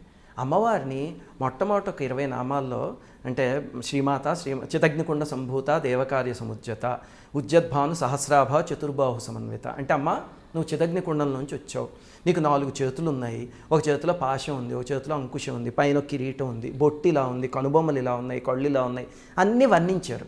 వాటి అర్థాలు తెలుసుకుని ఆ ఒక్కొక్క నామం చదువుతూ ఎదురుండా ఒక అమ్మవారి పటం ఉందనుకోండి, చూస్తూ ఆ నామం వచ్చినప్పుడు అమ్మవారిలో ఆ అవయవాన్ని చూస్తూ అలా భావించడం మొదలుపెట్టండి. This is the easiest way. నేను ఎక్స్పెరిమెంట్ చేసి చూసా. మీకు మనస్సు ఎక్కడికి వెళ్దాం, అవి అయిపోయేదాకా అక్కడ ఉండిపోతుంది. ఇది మీరు ప్రాక్టీస్ చేయడం మొదలు పెడితే కొన్ని రోజులు అయ్యేసరికి ఇప్పుడు ఏదో చంపకాశోక పున్నాగ సౌగంధికల సత్కచ అనగానే అమ్మవారి జడ గురించి ఆలోచిస్తుంటే సడన్గా అక్కడ ఆగిపోతుంది మైండ్. అయిపోయి ఒక 2-3 మినిట్స్ అయ్యాక ఇదేమిటి నేను ఎక్కడ ఆపేసాను ఇందాక స్తోత్రం, నాకు తెలియలేదు, ఈ జడ మీద ఉండిపోయిందే మైండ్ అనిపిస్తుంది. అది వచ్చిందా మీకు ఆ రోజంతా ఇంకా పరమానందంలో తేలిపోతుంది మనస్సు.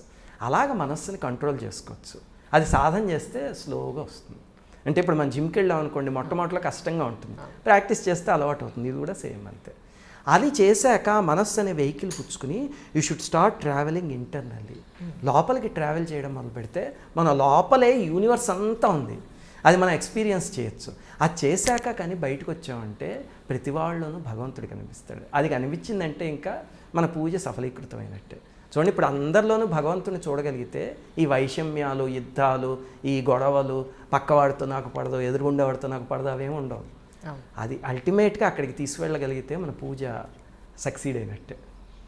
మీలో నాకు ఎన్ని వేరియేషన్స్ కనపడుతున్నాయంటే, ఓ పక్కన భక్తి మార్గం, రెండో పక్కన సాఫ్ట్వేర్ ఉద్యోగం, మూడో పక్కన నాకు ఈ కులమతాలకు అతీతంగా ఉన్న మీరు ప్రజెంట్ సినారియోలో ఉన్న అన్ని అప్డేట్కి సంబంధించిన ఇటు సాఫ్ట్వేర్ కానివ్వండి, మానసికంగా, శారీరకంగా, సాంఘికంగా, ప్రాపంచికంగా అన్ని విషయాల్లో కూడా నేటి తరానికి చాలా దగ్గరగా ఉన్నారు.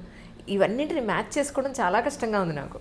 లేదండి, ఇప్పుడు మీరు ధ్యానం కానీ ఈ పూజ కానీ ఇవేనా చూస్తే ఇవన్నీ కూడా చిన్న చిన్న బ్రాంచెస్, ట్రీ ఒకటే ఉంది దానికి, ఈ సనాతన ధర్మం, దీనికి అవన్నీ చిన్న చిన్న కొమ్మలు. నెక్స్ట్ ఈ కులాలు ఇవన్నీ చూస్తే దానికి నా మీద మా నాన్నగారిది, మాస్టర్ ఈకే గారిది ఇన్ఫ్లుయెన్స్ చాలా ఉంది. ఇప్పుడు ఈకే మాస్టర్ గారు ఇందాక చెప్పాను కదా, ఇక్రాల కృష్ణమాచార్య గారు, ఆయన కూడా వైష్ణవుల కుటుంబం. ఆయన ఉపాసన చేస్తే అసలు అమ్మవారు దిగొచ్చేవారు, అంత అద్భుతంగా చేసేవారు. ఒకసారి ఏమైంది, మీకు ఒక చిన్న ఉదాహరణ చెప్తా. ఈకే మాస్టర్ గారు కూర్చుని రుద్రం చదువుతూ శివలింగానికి అభిషేకం చేస్తున్నారు. నమస్సోమాయ చ రుద్రాయ చ అని చేస్తుంటే వాకిట్లో బాబు కాపాడండి అని పెద్దగా కేక వినిపించేసరికి చుట్టూ ఉన్న శిష్యులు బయటికి వెళ్ళబోతూ ఉంటే ఆగు అని చెప్పి మాస్టర్ గారు బయటకు వచ్చారు. వచ్చి చూస్తే అక్కడ ఒక అమ్మాయి ఒక చిన్న పాపని ఇలా ఎత్తుకుని ఉంది చేతుల్లోనూ. ఉంటే వెళ్ళి ఏమిటమ్మా ఏమైంది అని అడిగారు. అడిగితే అయ్యా కలరా విరోచనాలు అయిపోతున్నాయి, కళ్ళు తేలేస్తుంది పాప అని చెప్పారు. చెప్తే అయ్యో అవునమ్మా ఇలా ఇవ్వు అని చెప్పి తీసుకోపోతే వద్దయ్యా అని చెప్పి వెనక్కి వెళ్ళిపోయింది. ఏమ్మా నేను నీ పాపను ముట్టుకోకూడదా అని అడిగారు ఈయన. అంటే బాబు నేను ఈ మరుగుదొడ్లు అవన్నీ కడిగేదాన్ని అని చెప్పి తన వృత్తి ఏమిటో పేరు చెప్పి, మీరు నన్ను తాకూడదయ్యా, మీరు పూజ చేసుకుంటున్నారు అని అనేసరికి భలే దానివే, నేను నిన్ను తాకూడదు అన్నావేమో అనుకున్నాను, ఏదో పాపని లైవ్ అని బట్టి నిజంగానే కడుతే ఆలేస్తుందని తీసుకెళ్ళి ఒళ్ళో పడుకోబెట్టుకుని శుభ్రంగా, ఆయన హోమియోపతిలో నిష్ణాతులు, అలాగే భగవత్ స్వరూపం, ఆ పాప నోట్లో మందు అవి వేసేసరికి 10 నిమిషాల్లో ఆ అమ్మాయికి సెట్ అయిపోయాక అమ్మగారిని, అంటే ఈకే గారి భార్యని పాలు తీసుకురమ్మని చెప్పి, ఇందాక రుద్రాభిషేకం చేస్తున్నప్పుడు పరమేశ్వరుడి మీద ఎంత ప్రీతితో వేశారో అదే ప్రీతితో ఈ పాపకి నోట్లో పాలు పోసి అంతా అయ్యా పాప ఆడుకోవడం మొదలెట్టాక, అమ్మ ఇంకేం అవ్వదు నీ పాపకి తీసుకుపో, అలాగే ఏ అవసరం వచ్చినా అర్ధరాత్రిన వచ్చి తలుపు కొట్టు, నువ్వు సంశయించక అసలు అని చెప్పి పంపించేసి తర్వాత పూజ చేస్తున్నారు కదా, చేతులు కొడుకున్నారు, వెళ్ళి మళ్ళీ నమస్సోమాయచ రుద్రాయచ అని మళ్ళీ మొదలెట్టేశారు.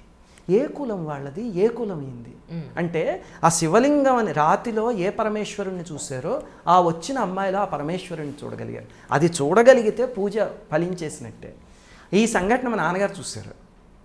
ఆయనకు కూడా అది ఎక్కి తలలోకి, ఆయన జీవితం కూడా ఎంత ప్రాక్టికల్గా ఉండేదంటే, మా నాన్నగారు పొద్దున్న భుక్తి కోసం కాలేజీలో ఉద్యోగం చేసేవారు, సాయంత్రం రోజు సర్వీస్ చేసేవారు అనమాట. రోజు 4 o'clock నుంచి రాత్రి 8 దాకా ఫ్రీగా హోమియో మెడిసిన్స్ ఇచ్చేవారు. మాది very lower middle class family మేము వచ్చింది. అంటే మా నాన్నగారికి ఏదో జీతం 1000 రూపాయలు వస్తే 500 సేవకి 500 ఇంటికి అని పెట్టేవారు అంతే. ఆయన ఆ 500తోనే మేము ఇల్లు గడపాలి, మిగతా 500 సర్వీస్ చేయాలి, అది రూల్ అనమాట.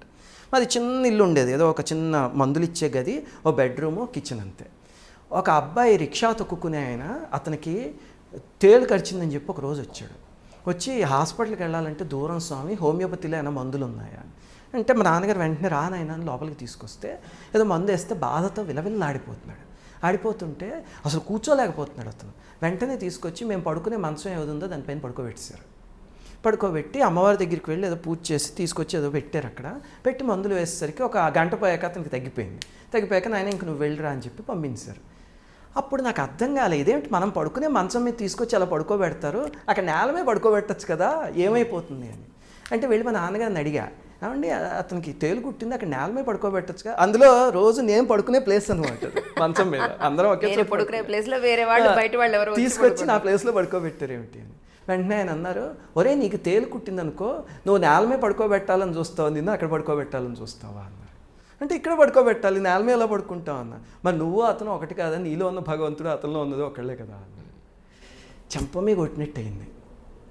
అలాంటివి ఆయన చాలా గట్టిగా కాంక్రీట్ ఫౌండేషన్ వేస్తారు.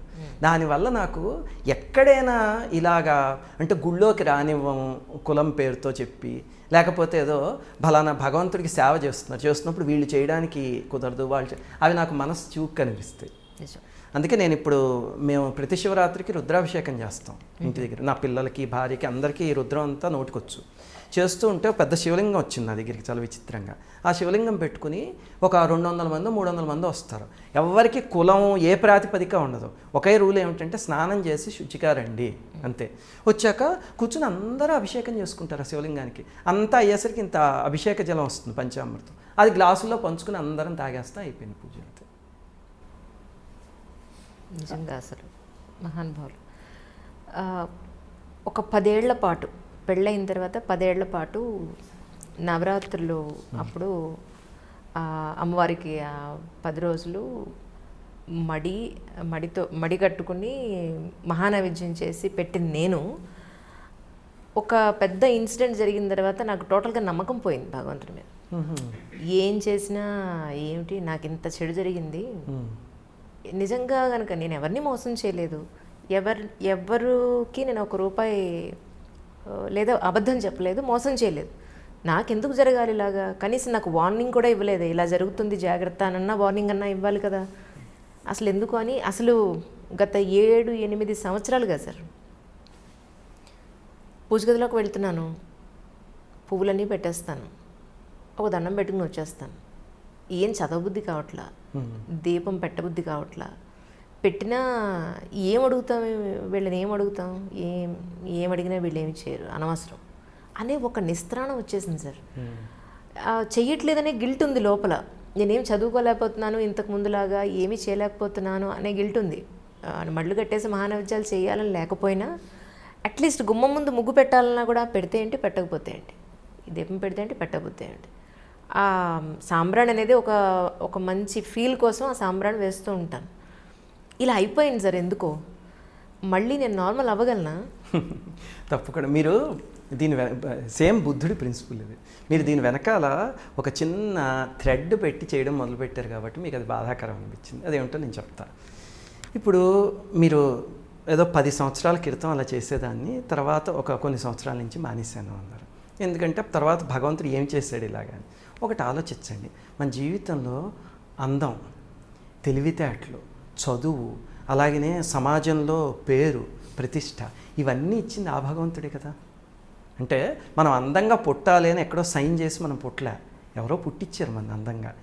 ఇవన్నీ పాజిటివ్గా జరిగింది. మనకి తెలివితేటలు ఎవరో ఇచ్చారు. పాపం తెలివితేటలు లేక అన్నం తినాలో మొహానికి రాసుకోవాలో తెలియక రోడ్ల మీద బట్టలు చింపుకుని తిరుగుతున్న వాళ్ళు బోడు మంది ఉన్నారా. ఇవన్నీ భగవంతుడు మనకి ఇచ్చాడు కదా. ఇచ్చినప్పుడు ఎప్పుడైనా మనం ఇవి నాకు ఎందుకు ఇచ్చావు అని క్వశ్చన్ చేసామా? అవన్నీ మనకి జీవితంలో ఇచ్చిన అసెట్స్. ఇది ఈ జన్మలో మనం ఏం తప్పు చేయకపోవచ్చు, కానీ ఖచ్చితంగా ఏదో ఒక జన్మలో ఏదో ఒకటి ఉంటుంది. అలాంటివి దురదృష్టవశాత్తు మనకి తెలియవు. ఎందుకంటే అన్ని జన్మల నాలెడ్జ్ని మన దగ్గర ఉంచుకోగలిగేటట్టయితే మనం మహాత్ములం అయిపోతాం. జన్మాంతర జ్ఞానం మన దగ్గర ఉండదు, అది మనకి తెలియదు. తెలియనప్పుడు జీవితంలో సంఘటన జరిగిందనుకోండి, దాన్ని చూడడానికి 2 ఆస్పెక్ట్స్ ఉన్నాయి.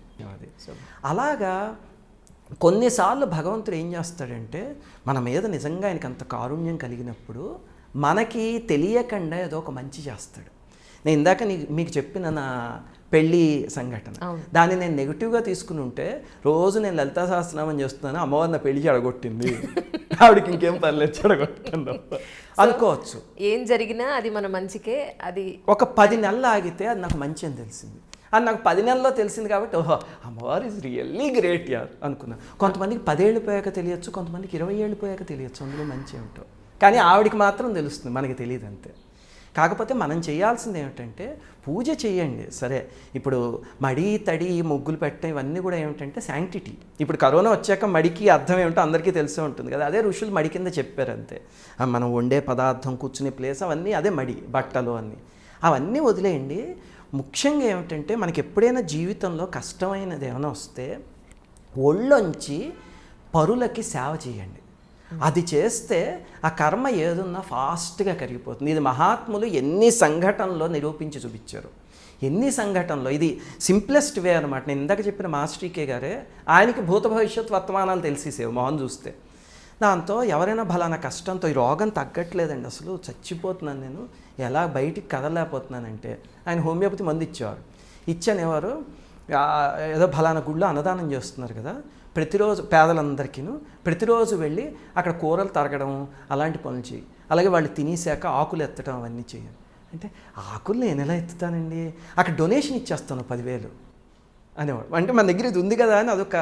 అంటే మాస్టర్ గారు అనేవారు, నీ డొనేషన్ ఎవరికి కావాలి, భగవంతుడికి, ఆయనకి లక్ష్మీదేవి భార్య. అంగం హరే పులకభూషణమాశ్రయంతీం భృంగాంగనేవ ముకుళాభరణంతమాలం అంగీకృత అఖిల విభూతి రపాంగలీల అంటారు శంకరాచార్యులు వారు. ఎవరి కారుణ్య దృష్టి మన మీద ఒక సెకండ్ పడితేనే మన దరిద్రాలన్నీ పోతాయో ఆవిడ దృష్టి ఎప్పుడు ఆయన మీదే ఉంటుంది. ఆయనకి మనం ఇచ్చే 10,000 హుండీలో వేసే ₹1,00,000 కావాలా? అవి మన కర్మని కరిగించుకోవడానికి. ఒళ్ళొంచి పని చేయనేవారు. నిజంగా ఈ వ్యక్తి వెళ్ళి అలాగా ఒళ్ళొంచి పని చేస్తే డబ్బులు విసిరేయడం కాకుండా కర్మ తీరిపోయి చాలా తొందరలో అన్నీ సెట్ అయిపోయాయి జీవితం. కర్మకి ఎప్పుడూ అది టెక్నిక్ అండి. ఒళ్ళు వంచి ఆర్తులైన వాళ్ళు, అవసరం ఉన్నవాళ్ళు, వాళ్ళకి సహాయం చేస్తే ఖచ్చితంగా తీరుతుంది. మా ఇంటి దగ్గర ఒక క్యాన్సర్ హాస్పిటల్ లాంటిది ఒకటి ఉంది, కరుణాశ్రయ అని. అంటే క్యాన్సర్లో ఇంక లాస్ట్ స్టేజ్కి వచ్చేసి ఇంక ఏబీ లేవనుకున్న వాళ్ళకి అదొక రిసార్ట్ లాంటి ప్రదేశం అనమాట. అక్కడ తీసుకొచ్చి ఆనందంగా కొన్ని రోజులు గడిపిస్తారు, వెళ్ళిపోతారు. దాన్ని ఏదో అంటారు మెడికల్ టర్మ్స్లో, నాకు దాని పేరు గుర్తులేదు కానీ దాని పేరు కరుణాశ్రయ అంటారు. మా నాన్నగారు ఏం చేసేవారు, నాకు ఎప్పుడైనా ఖాళీ దొరికింది అనుకోండి, ఒరే కరుణాశ్రయకి వెళ్ళి అక్కడ సేవ చేయనేవారు. ఇక్కడ బెంగళూరులో మా ఇంటికి పక్కనే ఉంది ఒకటి. అది ఎవరో టాటానో ఎవరో పెట్టారు. చాలా సర్వీస్ చేస్తారు, అక్కడెక్కడ డబ్బులు తీసుకోరు. ఏమిటి అక్కడికి వెళ్ళి అని అడిగితే ఏం చేయాలి అని కొన్నాళ్ళేమో ఊడమనేవారు. నాకు మొదట్లో నేను సాఫ్ట్వేర్ కంపెనీలో ఉద్యోగం చేసుకుంటున్నా, చీపురు పుచ్చుకుని ఊడుకోవచ్చు. చూడండి, అహంకారాన్ని సేవ కరిగిస్తుంది. తర్వాత ఇంకా చివరికి ఎలాంటి నాకు అందులో ఆనందం తెలిసింది. ఏ స్టేజ్కి వచ్చా అంటే వాళ్ళకి పాపం గెడ్డాలు పెరిగిపోతే గెడ్డం గీయడం. వాళ్ళు అందులో చాలామంది పాపం ఈ అదేమంటారు చిన్న చిన్న ప్యాకెట్లో తింటారు కదా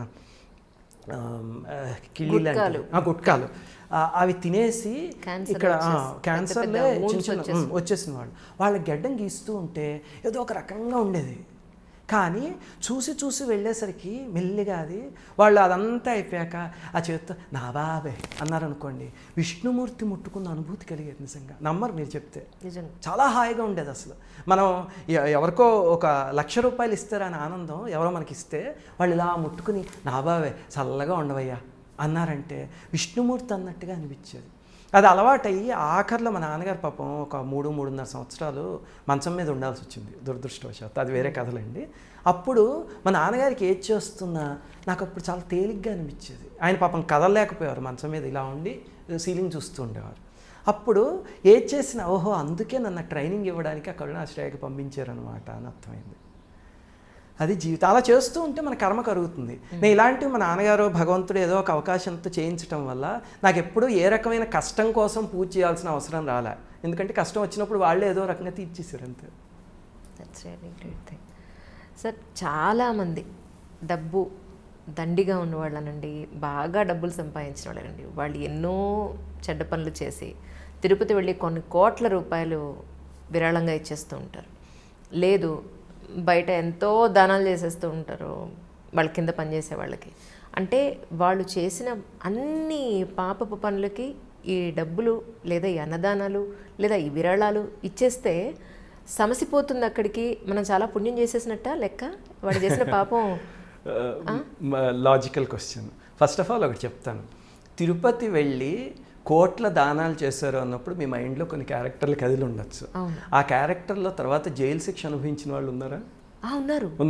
మరి అయితే వెంకటేశ్వర స్వామికి ఈయన కోట్లు ఇచ్చేసాడో కిరీటం చేయించాడో కాబట్టి పక్షపాతం ఉండాలి కదా, ఎందుకు ఆయన జైలు శిక్ష అనుభవించాడు? సో వెంకటేశ్వర స్వామికి పక్షపాతం లేదు, అర్థమవుతుంది కదా. స్వామి తప్పించదలుచుకుంటే ఒక నిమిషంలో వాళ్ళని తప్పించేయచ్చు. పర్ఫెక్ట్. స్వామి తప్పించలేదు అంటే ఆయనకి అలాంటి బయాసిజం లేదు అసలు. రెండోది, వాళ్ళు ఎందుకు సుఖంగా ఉంటారు అంటే ఈ లాజిక్ కాస్త వినండి, ఇందులో కొంచెం మ్యాథమెటిక్స్ ఉంది. మనకెప్పుడు ఒక పుణ్యం అకౌంట్, ఒక పాపం అకౌంట్ రెండు ఉంటాయి ఏ మనిషికైనా. ఈ రెండు అకౌంట్లు కన్వర్జ్ అవ్వవు, మనం అనుకుంటాం కానీ అవ్వవు. మీరు పుణ్యం చేస్తారనుకోండి, ఈ కొండ పెరుగుతూ ఉంటుంది. పాపం చేస్తారనుకోండి, ఈ కొండ పెరుగుతూ ఉంటుంది. ఈ కొండ పెరిగినప్పుడల్లా దీన్ని అనుభవించడానికి కష్టాలు పడతాం, ఇది పెరిగినప్పుడల్లా దీన్ని అనుభవించడానికి సుఖాలు అనుభవిస్తూ ఉంటాం. అంతే తప్ప ఈ కొండ పెంచేసుకుంటే ఇది ఎప్పుడూ నల్లిఫై అవ్వదు. అంటే జీవితంలో నానా వెధ పనులు చేసిన వాడు ఉంటే, వాడు ఒక ఎక్స్టెంట్కి వెళ్ళాక విపరీతంగా పుణ్యాలు చేసేసాను, పూజలు చేసేసాను, ఇది పోతుందా అంటే పోదు, ఇది అనుభవించి తీరాలంతే. వాడో వాడి పిల్లలో వాడి తర్వాత జన్మలోనో ఎక్కడో అక్కడ అనుభవిస్తారు వాడే. కానీ ఇది చేయడం వల్ల కొన్నిసార్లు ఏమవుతుందంటే, మీకు ఒక ఎగ్జాంపుల్ చెప్తా. మన దగ్గర పాపం కొండ ఎంత ఉందనుకుందాం, అంటే ఈ పాపం కొండ ఖరీదు 30,000 అనుకుందాం ఫర్ ఎగ్జాంపుల్. వీడు విపరీతంగా పుణ్యం చేసేసి ఒక 30 lakhs పుణ్యం కొండ సంపాదించాడు అనుకోండి. 30 lakhs సంపాదించాడు ఒక సంపాదిస్తే ఇప్పుడు తీర్చాలి. 30,000 మీరు ఇచ్చేసినా సరే 30 lakhs మీ దగ్గర ఉన్నప్పుడు 30,000 ఇచ్చేస్తే మీకు ఆ పించి తెలుస్తుందా? తెలీదు. అందుకని మనం ఏమనుకుంటాం అంటే, చూసి వాడు ఏం కష్టపడలేదు ఏంటి అనుకుంటాం. పడతాడు, కానీ ఈ కొండను వాడు పెంచుకున్నాడంటే దీంతో పాటు ఇది బాగా పెద్దది ఉంటే ఆ కష్టం సివియారిటీ తెలీదు. అంటే ఎండలో గొడుగు వేసుకెళ్ళినట్టు, ఎండే అక్కడే ఉంటుంది కానీ ఆ గొడుగు పైన ఉంటుంది అనమాట. ఇది చిన్నదైంది అనుకోండి, అంటే వెధపనులు చేసేవాళ్ళే ఏ పుణ్యకార్యం చేయకుండా ఉండేవాళ్ళు కొంతమంది ఉంటారు. అది చిన్నదైందంటే అప్పుడు వాడికి వెంటనే ఇందాక నేను చెప్పినట్టు చేసిన పనికి ఏ జైలుకో వెళ్ళాల్సి వస్తుంది. కాకపోతే ఒకటి ఎప్పుడు గుర్తుపెట్టుకోండి, ఏ మోసాలు చేసో దగాలు చేసో డబ్బులు సంపాదించి దాన్ని హుండీలో వేసేసినంత మాత్రాన భగవంతుడు ఏం మెచ్చడు. కానీ ఇదే డబ్బులు వీడు తీసుకెళ్ళి ఏ అనాశరణాలయంలో వృద్ధాశ్రమంలో ఇచ్చి అక్కడ ఒక 20 మంది జీవితం పాడైపోతూ ఉంటే దాన్ని నిలబెట్టాడు అనుకోండి, ఖచ్చితంగా వీడు చేసింది మంచి పనే, సంపాదించిన మార్గం తప్పుడుదైనా సరే అప్పుడు వీడికి దక్కుతుంది. వీడు ఎవరిని మోసం చేసి కొట్టుకొచ్చాడో వాడికి పుణ్యం దక్కుతుంది వీడు చేసిన పనికి, ఆ డబ్బు వాడిది కాబట్టి. ఆ రకంగా మనకు అలా ఉన్నట్టుగా అనిపిస్తారు. కానీ అన్ని కేసులు చూడండి, కొన్ని పెద్ద పెద్ద ఆర్థిక నేరాలు చేసి దేశం వదిలేసి పారిపోయి ఎవడికి మొహం చూపిస్తే ఎక్కడ పట్టుకుంటారో అని ముసుగులు వేసుకొని తిరుగుతున్న వాళ్ళు ఉన్నారు. మనకి దృష్టిలో వాళ్ళు 1000 కోట్లు సంపాదించారు, ఏం సుఖపడుతున్నారు? హాయిగా ఇంట్లో ఉద్యోగం చేసుకుని కూర్చుంటున్నాం మనం, సుఖంగా ఉన్న వాళ్ళకన్నా అన్ని కోట్లు సంపాదించిన. మీరు చాలాసార్లు మంత్రబలం గురించి చెప్పడం జరిగింది. నిజంగా ఒక మంత్రం జపించడం వల్ల రిపీటెడ్గా దాని మీదే కాన్సన్ట్రేట్ చేస్తూ ఒక ప్లేస్లో కూర్చుని ఆ మంత్రబలం నిజంగా అంత ఉందంటారండి? అంటే నేను ఎప్పుడు దాన్ని ఫేస్ చేయలేదు. ఒక మిమ్మల్ని అడుగుదాం అనుకుంటున్నాను, ఎందుకంటే లేడీస్ కొంతమంది మీరు 24/7 నెలంతా మీరు కూర్చుని మీరు పూజ చేసుకోగలరు, లేదా ఒక మెడిటేషన్ మీరు చేసుకోగలరు. బట్ ఆడవాళ్ళకి అంత అవకాశం ఉండదు. సో నిజంగా మంత్రానికి అంత బలం ఉంటుంది? ఇప్పుడు నాకు జీవితంలో ఇలాంటి అనుమానాలు వచ్చేవి. నేను ఒక సంఘటన చెప్తూ ఉంటాను మల్టిపుల్ వీడియోస్లోను, ఎందుకంటే అది నా జీవితానికి ఒక బ్రేక్ త్రూ. అది మీరు విన్నారో లేదో తెలియదు, మా అబ్బాయి పుట్టిన సంఘటన. ఓకే. ఏమైందంటే నాకు ఒక కూతురు పుట్టింది ఫస్ట్, శ్రీవాణి అని మా అమ్మాయి. తర్వాత నా భార్యకి ఒక కాంప్లికేషన్ వచ్చింది. అది అయ్యాక వచ్చేదో సర్జరీ చేయించాల్సి వచ్చింది. వాళ్ళ సర్జరీ చేసినాక మీకు ఇంకా పిల్లలు పుట్టరు, కాకపోతే మీకేం ప్రాబ్లం లేదు, ఒక అమ్మాయి ఉంది కదా, యూ లివ్ హ్యాపీలీ అని చెప్పేసి ఇంటికి పంపించారు. పంపిస్తే మాకు పిల్లలంటే పిచ్చి, నాకు నా భార్యకి. అయ్యో అసలు ఎవరైనా ఇప్పుడు చిన్న పిల్లాడిని పట్టుకొస్తే నా దగ్గర 2-3 hours వదిలేసినా నాకు ప్రపంచం తెలియదు అంతే. ఇంకా పిల్లాడిని అలా చూసుకుంటూ ఆడేసుకుంటూ ఉంటాం ఇద్దరం అంతే. దాంతో మాకు అయ్యో ఇంకొకళ్ళు ఉన్నా బాగుండేది అని చెప్పి బాధ కలిగింది. అప్పుడు వెళ్ళి అన్ని హాస్పిటల్లో ట్రై చేస్తాం, బెంగళూరు, చెన్నై, హైదరాబాద్ అన్నీ చేస్తే వాళ్ళు స్కానింగ్ కొత్తగా ఫ్రెష్గా తీసేవారు. చూసి అయ్య బాబు ఎలా పుట్టరు, అవకాశం లేదు అసలు, మీకు ఎవరో దొరికి డాక్టర్ చెప్పలేదా సర్జరీ చేసిన? చెప్పారండి. సెకండ్ థాట్, న్యాచురల్గా పిల్లలు పుట్టే అవకాశం లేదు ఇక్కడ అని చెప్పి తేల్చేశారు అందరూ. అలాగా 5 సంవత్సరాలు అనుకుంటా ప్రయత్నించాం. అప్పటికి నేను నా సాఫ్ట్వేర్లో అన్నీ బాగానే సాగుతున్నాయి, నా సైన్స్ అవన్నీ ఇక్కడ దాకా ఉన్నాయి, నేను చేసే పూజలు ఉన్నాయి. అప్పుడు ఏమైంది, రామాయణంలో కొన్ని కాండలు ఉన్నాయి. రామాయణం అసలు మంత్రపూరితం, మహర్షి రాసింది. అందులో కొన్ని పర్టిక్యులర్ కాండలకి కొన్ని శక్తులు ఉన్నాయి. అవి ఎక్కడంటే ఉమా సంహిత అనే దాంట్లో పరమేశ్వరుడు చెప్పినవి ఉన్నాయన్నమాట. అంటే ఒక 24 కాండల్ని రామాయణంలో తీసి ఈ కాండ చేస్తే ఈ ప్రయోజనం వస్తుంది, ఈ కాండ చేస్తే ఈ ప్రయోజనం వస్తుంది అని పరమేశ్వరుడు చెప్పినట్టు. దాంతో మా నాన్నగారు అవి ఎవరెవరికో చెప్పేవారు, వాళ్ళకి ఏవో పనిచేసేవి. అందులో పిల్లలు పుట్టడానికి ఒక కాండ ఉంది, రామాయణం బాలకాండ. ఓకే. బాలకాండలో 15-16 సర్గలు ఉన్నాయి. అవి అందులో దశరథుడు పుత్రకామేష్టి చేసే కథ అన్నమాట. అది చదివితే పిల్లలు పుడతారు అన్నారు. దాంతో నేను నవ్వుకున్న నాన్నగారు, ఏ డాక్టర్లు చూసి పిల్లలు న్యాచురల్గా పుట్టడం ఇంపాసిబుల్ ఈ కేసులో అని చెప్పింది. ఎలా పుడతారండి అసలు, మన దేవుణ్ణి కోరుకోవడానికైనా లాజిక్ ఉండొద్దా అని అడిగారు. అడిగితే మా నాన్నగారు అన్నారు, అరే లాజిక్ ఎక్కడ ఎండ్ అవుతుందో అక్కడ భగవంతుడు స్టార్ట్ అవుతాడు రా అన్నారు. అని చెప్పి సర్లేండి ఇంతకీ ఏం చేయాలి, ఆయన పెద్ద ఆయన మాట కాదండి, ఎందుకని అంటే నాకు అపారమైన గౌరవం. దాంతో ఏం చేయాలంటే ఈ పారాయణ 20 రోజులు చేయంటారు, నువ్వు నీ భార్య కూర్చుని చేసి రోజు పాయసం తయారు చేసి కొంచెం అక్కడ పెట్టి అప్పుడు ఈ శ్లోకాలు చదవండి. ఆ పాయసానికి ఆ శక్తి వస్తుంది, అది మీరు కన్జ్యూమ్ చేయండి, మీకు పిల్లలు పుట్టిస్తాడు భగవంతుడు. అంటే నేను చెప్పా, ఓహో అంటే మన శరీరంలో ఏదో ఆర్గాన్ లేకపోతే పాయసం తింటే అది మొలుస్తుందండి, ఎలా పుట్టిస్తాడండి? సర్జరీ చేసిన డాక్టర్ తనకి ఇంకా పుట్టరని చెప్పారు. ఎలా చేసి చూడరా, ఎందుకో మహర్షి చెప్పారు 20 రోజులు చేయండి అన్నారు. చేయడం మొదలుపెట్టా, ఏదో అది ఎలాగ మొక్కుబడిగా ఏదో తతో రావణని తాయా సీతాయా శత్రు ఇలా మొదలెట్టా అనమాట. మొదలు పెడితే ఒక ఫస్ట్ టైం చేసినప్పుడు 19 days చేస్తా, 20th day ఇంకా రోజుతో అయిపోతుంది పారాయణ. సో పొద్దున్నే మా నాన్నగారు ఈ రోజుతో అయిపోతుందండి, గెట్ రెడీ, మీకు మనవడు పుట్టేస్తాడు, రెడీగా ఉండండి అని చెప్పా సర్కాస్టిక్గా. అవును. చెప్పాక ఆ రోజు పారాయణ కూర్చుంటున్నాం, కరెక్ట్గా ఫోన్ వచ్చింది. వచ్చేసరికి అప్పట్లో నా శ్రద్ధ ఎంత ఉండేదంటే పారాయణ కూర్చుంటే ఫోన్ ఆపాలన్న సెన్స్ కూడా ఉండేది కదా. మొదలుపెట్టి ఫోన్ ఎత్తే ఎవరో బంధువులు చనిపోయారు అని వచ్చింది. ఆశౌచం. అయ్యో. పారాయణ వదిలేసి బయటకు వచ్చేసా కాళ్ళు కడుక్కుని పూజా మందిరంలో నుంచి. సర్లే నాన్నగారు చేయమన్నారు, నెక్స్ట్ మంత్ మళ్ళీ చేద్దాం మొదలుపెట్టాం. చేశాను నెక్స్ట్ మంత్ చేస్తే ఈసారి 18th day అయ్యేసరికి నా భార్యకి ఏదో ఇబ్బంది వచ్చింది, పారాయణ కట్ అయిపోయింది. ఓకే.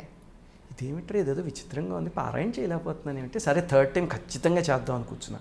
3rd time చేస్తూ ఉంటే నాకు ఎక్కడో ఫారెన్లో ఒక ఇష్యూ వచ్చి ఖచ్చితంగా అక్కడికి వెళ్ళాల్సిన అవసరం వచ్చి పారాయణ 15 రోజులకి ఆగిపోయింది. 4, 5, 6, 7, 8 సార్లు చేశా, ఎప్పుడూ అసలు 20 days కంప్లీట్ చేయలేకపోయాను నేను. కాకపోతే ఆ 20 రోజుల్లో ఒకటేమో శ్లోకాలు బట్టి వచ్చేసి, ఓకే, రెండవది ఆ 8 సార్లు చేసేసరికి 20 రోజులు రఫ్గా. రెండోది ఏమిటంటే ఆ అహంకారం ఏదైతే ఉందంటే నేను చేస్తున్నాను పారాయణ అనేది భగవంతుడు కత్తిరించేశాడు.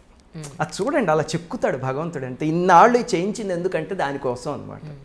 అప్పుడు ఇంకా 9వ సారి వచ్చేసరికి రాముల వారి పటం పెట్టి ఏడ్చా, రామ నాకు పిల్లలు వద్దు, పారాయణ ఒక్కసారి చేయించు. ఎంత అల్పుండంటే ఒక రామాయణం పారాయణ 20 రోజులు చేయలేకపోతున్నా, ఎందుకు ఈ బతుకు, ఏమిటి విర్రవీగేవాడిని, పారాయణ చేస్తే పుట్టేస్తారా అని, నాకు అక్కర్లేదు స్వామి, కనీసం పారాయణ చేయించు చాలు, దట్స్ ఇట్ అని చెప్పి 20వ పారాయణ అండి, మీరు నమ్మరు, ప్రతిరోజు శ్లోకాలు చదువుతూ ఉంటే నోట్లోంచి శ్లోకం వచ్చేది, కళ్ళలోంచి నీళ్ళు వచ్చేవి, అలాగే చదివా అంతే. 9వ పారాయణ 20 రోజులు అయిపోయింది. 20 రోజులు అయిపోయింది. నాన్నగారికి ఫోన్ చేసి, నాన్నగారు పారాయణ చేయగలిగానండి, మీకు రాముల వారికి నమస్కారం అని చెప్పి నమస్కారం పెట్టుకున్నా. జస్ట్ ఫ్యూ డేస్ అంతే, 5-6 రోజులు ఎంతో అనుకుంటా, టెస్ట్ చేస్తే తను ప్రెగ్నెంట్. అసలు మా జీవితంలో టెస్ట్ చేసేది ఉంటుంది, దాని మీద వస్తాయి కదా లైన్స్, ఈ లైన్ ఎప్పుడైనా చూస్తామా మళ్ళీ అని అనుకుందాం రోజు, ఈ లైన్ వస్తే బాగుంది, ఈ లైన్ వస్తే బాగుంది అనుకుంది. ఆ పారాయణ అయ్యాక రాముల వారు తెప్పించారు, అది వితిన్ ఫ్యూ డేస్ అనమాట. ఏ మందులు లేవు, ఏది లేదు, ఎక్కడి నుంచి వచ్చింది. అప్పుడు నాకు ఓహో దీంట్లో అయితే ఈ శక్తి ఉంది అని నమ్మకం కలిగాక నేను ఏం చేయడం మొదలెట్టా అంటే రివర్స్ ఇంజనీరింగ్. ఎందుకు ఈ శక్తి ఉంది ఇందులో, ఎందుకంటే చదువుకుంది సాఫ్ట్వేర్ కదా.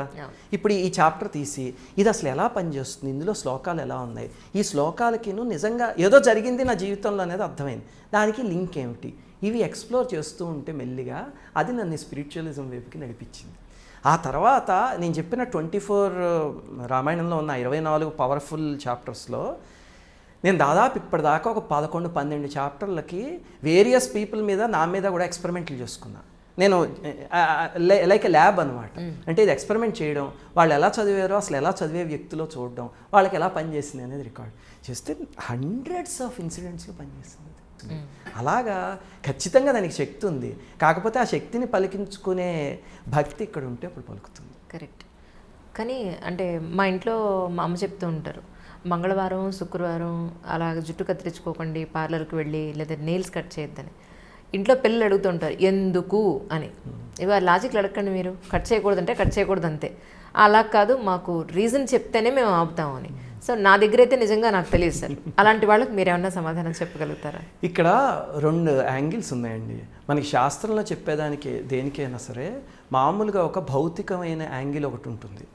అలా కాకుండా ఉపాసనాపరమైన ఒక యాంగిల్ ఉంటుంది. ఇప్పుడు భౌతికమైన యాంగిల్ చూస్తే పూర్వకాలంలో ఈ కొంచెం చెయ్యకూడని ప్రక్రియలు చేసేవాళ్ళు ప్రతి 2-3 ఏళ్ళకే ఒకళ్ళు ఉండేవారు. ఓకే. ఈ కాలంలో అవన్నీ లుప్తం అయిపోయి ఆధ్యాత్మికతతో పాటును. కానీ పూర్వకాలంలో అలాంటి వాళ్ళు నెగిటివ్ చేసేవాళ్ళు చాలామంది ఉండేవారు. వాళ్ళకి ఇవేవైనా దొరికితే చాలా తేలిగ్గా చేయొచ్చు ఆ పనులు. అందుకే మన పెద్దవాళ్ళు ఎప్పుడు సాయంత్రం పూట్ల గోళ్ళు తీసుకుని జుట్టు కట్ చేసుకుని గోడవతలు పాడేకండి అని చెప్పేవారు. నాకు తెలిసి అలా ప్రారంభం అయ్యి ఉండొచ్చు అది. ఈ కాలంలో అసలు అలాంటి విద్యలు చాలా వరకు లుప్తం అయిపోయాయి.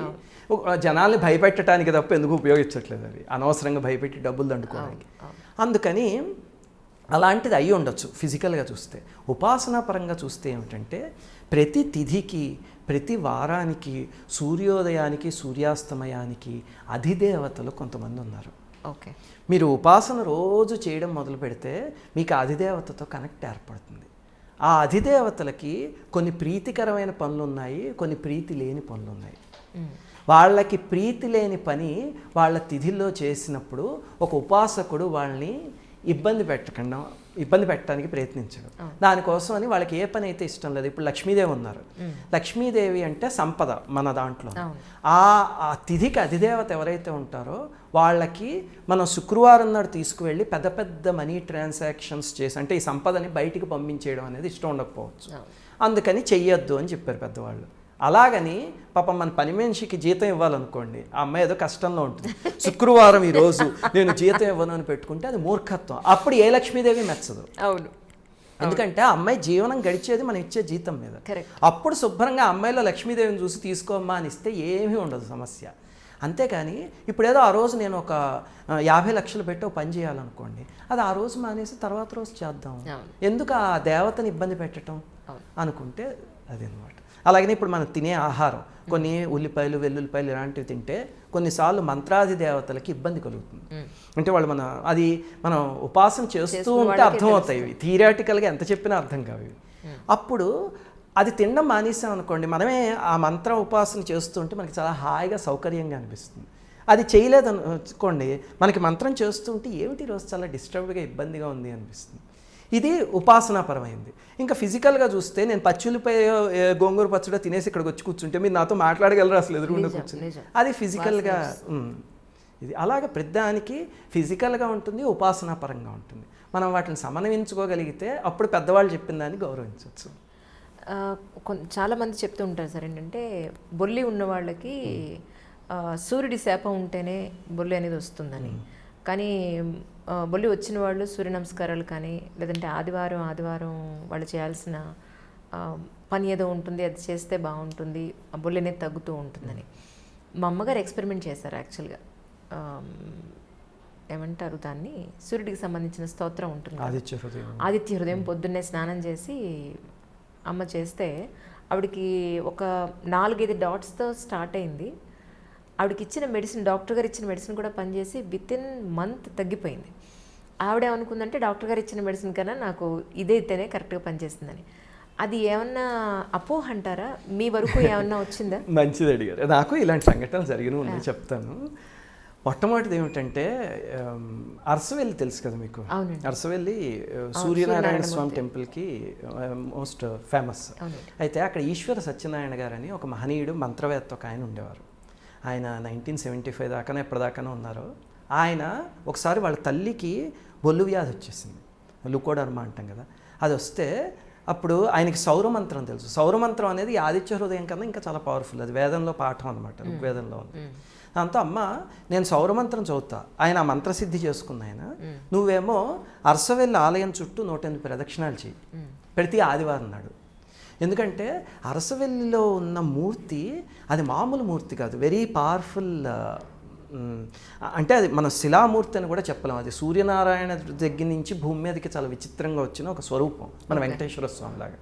దాంతో ఆ మూర్తి ఆదివారం నాడు ఇంకా యాక్టివేట్ అవుతుంది కదా, నువ్వు ప్రదక్షిణాలు చేయమ్మా, నేను ఇది చదువుతాను, మనం 7 వారాలు చేసి చూద్దాము ఏం పని చేస్తుందో, సూర్యుడికి 7 అంటే ప్రీతి కదా అన్నారు అని వాళ్ళు కూర్చొని చేయడం మొదలు పెడితే 3వ వారం అయ్యాక బయటకు వచ్చి అక్కడ ఇంద్రపుష్కరిణి అని ఒకటి ఉంటుంది, అందులో స్నానం చేశాక చూసుకుంటే ఆవిడ ఒంటి మీద మచ్చలు లేవు. ఇది నాకు విన్నాక నమ్మాలా నమ్మకూడదా అని అనిపించింది. మనకి ఎప్పుడూ దురదృష్టం ఏమిటంటే మనం కళ్ళతో ఏది చూసామో అదే నమ్ముదాం అనుకుంటాం. కానీ కొన్ని మనం కళ్ళతో చూడలేము, కొన్ని మనం లైఫ్ స్పాన్లో చూడలేము. ఎన్నేళ్ళు బతుకుతాం, 50 ఏళ్ళు 60 ఏళ్ళు బతుకుతాం, ఇవన్నీ ఎక్కడ చూసేస్తాం మనం. మనిషి మూర్ఖత్వం ఏమిటి అంటే నేను కళ్ళతో చూడండి ఏది నమ్మను. కానీ ఇదే అన్న మూర్ఖుడు బిస్కెట్ ప్యాకెట్ మీద ఎక్స్పైరీ డేట్ ఉందనుకోండి, ఆ వేసిన వాడు నేను కళ్ళతో చూస్తున్నప్పుడు వేసాడా తయారు చేసేది ఉండదు, చూసి ఎక్స్పైరీ డేట్ ఉందని చెప్పి కొనేసుకుంటాడు. ఇది నమ్ముతాడు, ఋషి చెప్పింది నమ్మడు. అది మనిషికి ఉన్న వీక్నెస్. దాంతో ఇలాంటి సంఘటనలు విన్నాక నాకు ఎక్స్పెరిమెంట్ చేయాలనిపించి నా దగ్గరకు ఒక పెద్ద ఆయన వచ్చారు. ఆయనకి ఈ వ్యాధి వచ్చింది. ఆయన చాలా అమ్మవారిని అది ఉపాసన చేసే వ్యక్తి. దాంతో అన్న ఏమండి లెటస్ ఎక్స్పెరిమెంట్, పనిచేస్తుంది అన్నారు కదా పెద్దవాళ్ళు, చూద్దాము అని చెప్పి అది ఇచ్చి ఆయన అలాగే వేదం అవన్నీ చదువుకుంది ఆయన. దాంతో ద్వాదశార్యాస్తుతి అని ఒకటి ఉంది, ఒక చిన్నది. ఇది ఓ 40 రోజుల పాటు ప్రతిరోజు చొక్కా విప్పుకొని పొద్దున్న ఒక టైంలో పడే కిరణాలని మిత్ర అంటారు, సూర్యుడి కిరణాలని. అవి మనకి హెల్ప్ చేస్తాయి. ఇంకో టైంలో పడే మొక్కలకి హెల్ప్ చేస్తాయి. అలా రకరకాలు ఉన్నాయన్నమాట మన ఋషులు చెప్పినవి. ఆ కిరణాలు మీద పడేలాగా చొక్కా విప్పుకొని సూర్యుడికేసి తిరిగి ఈ ద్వాదశార్యాస్తుతి చదవండి. అలాగే మీకు కుదిరితే వేదం వచ్చు కాబట్టి అరుణ ప్రశ్న ఉంది, అది చదవండి, ప్రయత్నించి చూద్దాం అన్న. కొన్ని విదిన్ ఫ్యూ డేస్ ఆ మచ్చలకి ఫస్ట్ ఇక్కడ పెద్ద మచ్చ ఉందనుకోండి, దాని మధ్యలో స్కిన్ కలర్లో ఇంకొక మచ్చ రావడం మొదలెట్టి అలా ఎక్స్పాండ్ అయ్యి ఆ తర్వాత ఆ మచ్చని మొత్తం పూడి చేసి స్కిన్ అయిపోయింది. అలాగా నేను చూసే ఆశ్చర్యపోయాను అసలు ఎలా తగ్గింది అని. ఇప్పుడు మీ అమ్మగారి విషయానికి వస్తే, మీ అమ్మగారికి ఎప్పుడు కూడా ఇలాంటి స్తోత్రాలు గుర్తుపెట్టుకోండి. కొన్నిసార్లు అవే తగ్గిస్తాయి, కొన్నిసార్లు సరిగ్గా తగ్గించేవాడి చేతిలోకి తీసుకెళ్ళి మన పడేస్తాయి కూడా. కరెక్ట్ అండి. లేకపోతే రాంగ్ పర్సన్ చేతిలో పడి ఓ ₹1,00,000 పోగొట్టుకుని ఇంకా ఎక్కువ తెచ్చుకోవచ్చు కదా. మరి ఏదో ఒక వీధిలో 2 డాక్టర్లు ఉంటే ఈ హాస్పిటల్కి వెళ్ళడానికి బదులు దీనికి వెళ్ళాలి అనే ప్రచోదనం ఇక్కడ ఎవరు చేస్తారు? ఆ స్తోత్రం చేస్తుంది అని చెప్పి. Correct, that's wonderful. మన భారతదేశంలో ఎన్నో కులాలు, ఎన్నో మతాలు, ఎన్నో ఆచార వ్యవహారాలు ఇన్ని రకాలుగా ఉన్నాయి. కానీ పుట్టుక అందరికీ సమానమే, చావు అందరికీ సమానమే. ఒకేలా ఉంటుంది పుట్టుక, చావు కూడా ఒకేలా ఉంటుంది. అంటే ఒకళ్ళు యాక్సిడెంట్లో పోవచ్చు, ఒకళ్ళు ఏజ్ అయిపోవచ్చు, బట్ పోవడం అనేది కామన్. కానీ ఇక్కడ సార్ సాంప్రదాయాల విషయంలో మన కొంతమందిలో కొన్ని రకాల సాంప్రదాయాలు, ఇది ఇలా చేయకపోతే అమ్మో ఏమైపోతుందో, ఇలా చేస్తేనే ఇది అనేది, అది ఒక్కొక్క కులానికి ఒక్కొక్క మతానికి డిఫరెంట్ ఆస్పెక్ట్స్ ఉన్నాయి. అది పెళ్ళి కానివ్వండి, లేదంటే బ్రాహ్మణులు ఆచార వ్యవహారాలు రకరకాలుగా. ఇప్పుడు శ్రాద్ధ పిండాలు పెట్టకపోతే మన వాళ్ళకి అక్కడికి చేరదు, ఆత్మ అనేది చేరదు అనేది. ఇదంతా వేస్ట్ అండి, మన దాంట్లో మనం చేస్తామా ఏంటి, మనం చేయకపోతే మన వాళ్ళు వెళ్ళరా అక్కడికి అని మొండిగా వాదించేవాళ్ళు ఉన్నారు. సో నిజానికి ఇది ఈ కులంలో, ఈ మతంలో, ఈ సాంప్రదాయం ప్రకారం ఇలా చేస్తేనే వెడుతుందనే ఒక నమ్మకం, ఇలా చేయకపోతే వెళ్ళదేమో అనే ఒక అపనమ్మకం. దీన్ని ఇలా ఆలోచించే వాళ్ళకి మీరు ఏం చెప్తారు? ఇప్పుడు ఒకటి గుర్తుపెట్టుకోండి, ఈ సాంప్రదాయం అనేది అసలు సనాతన ధర్మం అనేదే కొన్ని కోట్ల సంవత్సరాల నుంచి ప్రపంచం అంతా ఉన్నది. అప్పటికి మతాలు ఏమీ లేవు. తర్వాత మెల్లిమెల్లిగా ఒక గ్రూప్ ఆఫ్ పీపుల్ ఫామ్ అయ్యి ఏదో ఒకటి క్రియేట్ చేయడం మొదలు పెడితే అది ఒక సాంప్రదాయం కింద ఫామ్ అయ్యి, దాన్ని మతం అనుకోండి, కులం అనుకోండి, ఏదైనా ఒక సెట్ ఆఫ్ పీపుల్ నచ్చిన వాళ్ళందరూ దాన్ని ఫాలో అవ్వడం మొదలుపెట్టారు. కొన్నిసార్లు వాటి వల్ల ఇబ్బంది వస్తే దాన్ని కరెక్ట్ చేయడానికి ఒక మహనీయుడు దిగొచ్చాడు. ఇప్పుడు ఉదాహరణకి వేదాల్లో ఏదో యజ్ఞం చేసినప్పుడు బలి ఇవ్వాలి అన్నదాన్ని ఎవడో పట్టుకున్నాడు. అసలు ఆ బలి దాని వెనకాలంతా ఒక మీనింగ్ ఉందిలేండి. పట్టుకుని అన్యాయంగా కోరికల కోసం అని జంతువులను చంపేయడం మొదలుపెట్టారు. అప్పుడు బుద్ధుడు అనే వెలుగులో భగవంతుడు దిగొచ్చాడు కిందకి, వచ్చి నోరు మూసుకోండి, ఇవన్నీ ఆపండి, this is not the right way అని చెప్పి ఆయన ఒక పాత చూపించి దాన్ని కరెక్ట్ చేసేసిన తర్వాత ఆయన వెళ్ళిపోయాడు. బుద్ధుడు వెళ్ళిపోయాక దాన్ని అనుసరించిన వాళ్ళందరూ దానికి బౌద్ధం అని పేరు పెట్టుకున్నారు. బుద్ధుడు ఎప్పుడో ఒక మతం పెట్టలే, క్రీస్తు ఎప్పుడు పెట్టలే, రాముడు, కృష్ణుడు, శంకరుడు వీళ్ళెవ్వరూ మతాలు పెట్టలే. వాళ్ళు ఒక పాత్ర చూపిస్తే ఆ పాత్రలో వాళ్ళందరూ దానికి ఒక పేరు పెట్టుకున్నారు అంతే. అలాగే ఎవరి పాత్రలు వాళ్ళకి వచ్చాయి. వచ్చిన తర్వాత ఇప్పుడు ఆ మహనీయుడు చూపించిన పాత్రని మనం ఫాలో అవ్వడం ఒక మార్గం. అలాగే అందులో ఎందుకు ఫాలో అవ్వాలి అంటే తార్కికంగా ఆలోచించో లేకపోతే ఉపాసన చేస్తూ తెలుసుకోవడం ఒక మార్గం.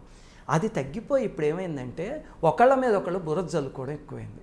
ఒకళ్ళు వచ్చి మీ మతంలో చేస్తున్న అన్నీ తప్పు. చూడండి, ఇప్పుడు ఒక ఎక్స్ మతం వాళ్ళు ఉన్నారనుకోండి, వాళ్ళు ఏం చేస్తారంటే మత గ్రంథాలన్నీ తీసి ప్రతిరోజు పొద్దు నుంచి రాత్రి వరకు వాటిని కామెంట్ చేస్తూ వీడియోలు చేసి పెడతారు. ఏమిటంటే వీళ్ళని దూషిస్తే వాళ్ళకు ఒక రకమైన ఆనందం. వీళ్ళు ఏం చేస్తారు, వాళ్ళ మత గ్రంథాలు తీసి వాళ్ళ మీద బురద జల్లుతారు. ఇలాగా ఒక 3-4 సంవత్సరాలు వాడి దగ్గరించి ఒక వీడియో వచ్చింది అనుకోండి, వీడికి రాత్రి ఇంకా నిద్ర పడుతుంది, రేపు పొద్దున్న లేచి వాడిని ఎలాగ సప్రెస్ చేయాలి. ఇద్దరు భగవంతుని చేరే పని చేస్తున్నారా? ఇద్దరు పనికొచ్చేదైనా చేస్తున్నారా? ఇద్దరు ఇది మానేసి ఇద్దరు వీళ్ళు ఒక అనాథ శరణాలయంలో అనాథ పిల్లలకి చేశారు అనుకోండి, అప్పుడు వాళ్ళ దేవుడు మెచ్చుతాడు, వీళ్ళ దేవుడు మెచ్చుతాడు. ఏమొస్తుంది ఛానల్స్లో కూర్చుని ఒకళ్ళనొకళ్ళు కామెంట్ చేసుకుంటూ దెబ్బలాడుకుంటే? ఆ సాంప్రదాయాన్ని పాటించకుండా పక్కవాడి దాంట్లో వేలు పెట్టి ఇలాంటివి చేయడం అనేది కాలం విపరీతం అయిపోయింది. ఇప్పుడు మీరు పితృదేవతల గురించి అడిగారు, ఏమిటి చేస్తే నిజంగా చేరుతుందా వాళ్ళకి అని. ఒకటి ఆలోచించండి. నేను ఇందాక చెప్పినట్టు ప్రతి దాంట్లోనూ ఒక భౌతికమైన అర్థం ఉంటుంది, ఒక ఉపాసనాపరమైన అర్థం ఉంటుంది. ఉపాసనాపరమైన అర్థం అయితే మన ఋషులు వాళ్ళందరూ కూడా పితృదేవతలు ఎలా వెళ్తారు, వెళ్ళాక ఏ పాత్రలో వెళ్తారు, వాళ్ళు అక్కడి నుంచి ఏం చేస్తారో అదంతా డిఫైన్ చేస్తారు మన ఋషులు. ఆ డిఫైన్ చేసినప్పుడు మనం ఆ సాంప్రదాయంలో పుట్టి ఆ సాంప్రదాయంలో పెరిగితే మన ట్రావెల్ ఆ రకంగానే ఉంటుంది అన్నది కూడా ప్రూవ్ అయింది. ఎందుకంటే చనిపోయి బతికిన వాళ్ళు కొంతమంది ఉన్నారు కదా చరిత్రలో, మీకు తెలుసు కదా. డాక్టర్ ఈ మనిషి చనిపోయాడు అన్నాక ఒక 1 డేనో 3 అవర్స్ 5 అవర్స్ అయ్యాక మళ్ళీ ప్రాణం వచ్చిన కేసులు కొన్ని ఉన్నాయి. వాళ్ళని మీరు ఈ కాస్త స్పాన్లో ఏం చూశారు అని అడిగితే వాళ్ళు చెప్పినవి మన గరుడ పురాణంలో చెప్పినవి చాలా దగ్గరగా ఉన్నాయి. అంటే ఋషులు చెప్పిన దాంట్లో ఏదో లాజిక్ ఉంది మొత్తానికి. అందుకని మనం ఆ మహర్షి చెప్పారు చేయడం అని ఫాలో అవ్వడం ఒక మార్గం. రెండోది అసలు అవన్నీ వదిలేయండి. మన అమ్మ నాన్నగారు జన్మనిచ్చారు, మన కోసం ఇంత కష్టపడ్డారు. అలా పడిన వాళ్ళకి సంవత్సరానికి తల్లికి ఒక రోజు తద్దినం, తండ్రికి ఒక తద్దినం, ఒక మహాళయ పక్షం అని 2 ఉంటాయి. 3 రోజుల పాటు వాళ్ళని తలుచుకుని ఒక మనిషిని పిలిచి ఒక 10 పదార్థాలు వండి మా అమ్మ మా నాన్న వాళ్ళ ఫోటో పెట్టుకుని వాళ్ళ దయ వల్లే నేను ఇలా ఉన్నాను ఈరోజు అని చెప్పి వాళ్ళకి భోజనం పెట్టి వాళ్ళ కళ్ళల్లో ఆనందం చూసి వాళ్ళకు బట్టలు ఇచ్చి కొన్ని డబ్బులు ఇచ్చి హాయిగా తీసుకోండి అని చెప్తే అది ఎంత ఆనందం. అదొక పూజ చేసినట్టే కదా. దానికి అసలు మనకి పరలోకాలు ఈ లాజిక్లు ఏం అక్కలే. చక్కగా ఒక మదర్స్ డే ఫాదర్స్ డే అనేవైతే హ్యాలోవియన్ డే వాటి దగ్గర మనకి క్వశ్చన్స్ రావు. తద్దినం అనగానే ఎందుకు చేయాలి, హ్యాలోవియన్ డే రోజు ఎందుకు ఇది చేసుకుని రావాలి అంటే దానికి ఎవరికి లాజిక్ తెలియదు, చేస్తాం. తద్దినం పెట్టాలి అంటే దానికి లాజిక్ ఆలోచిస్తాం.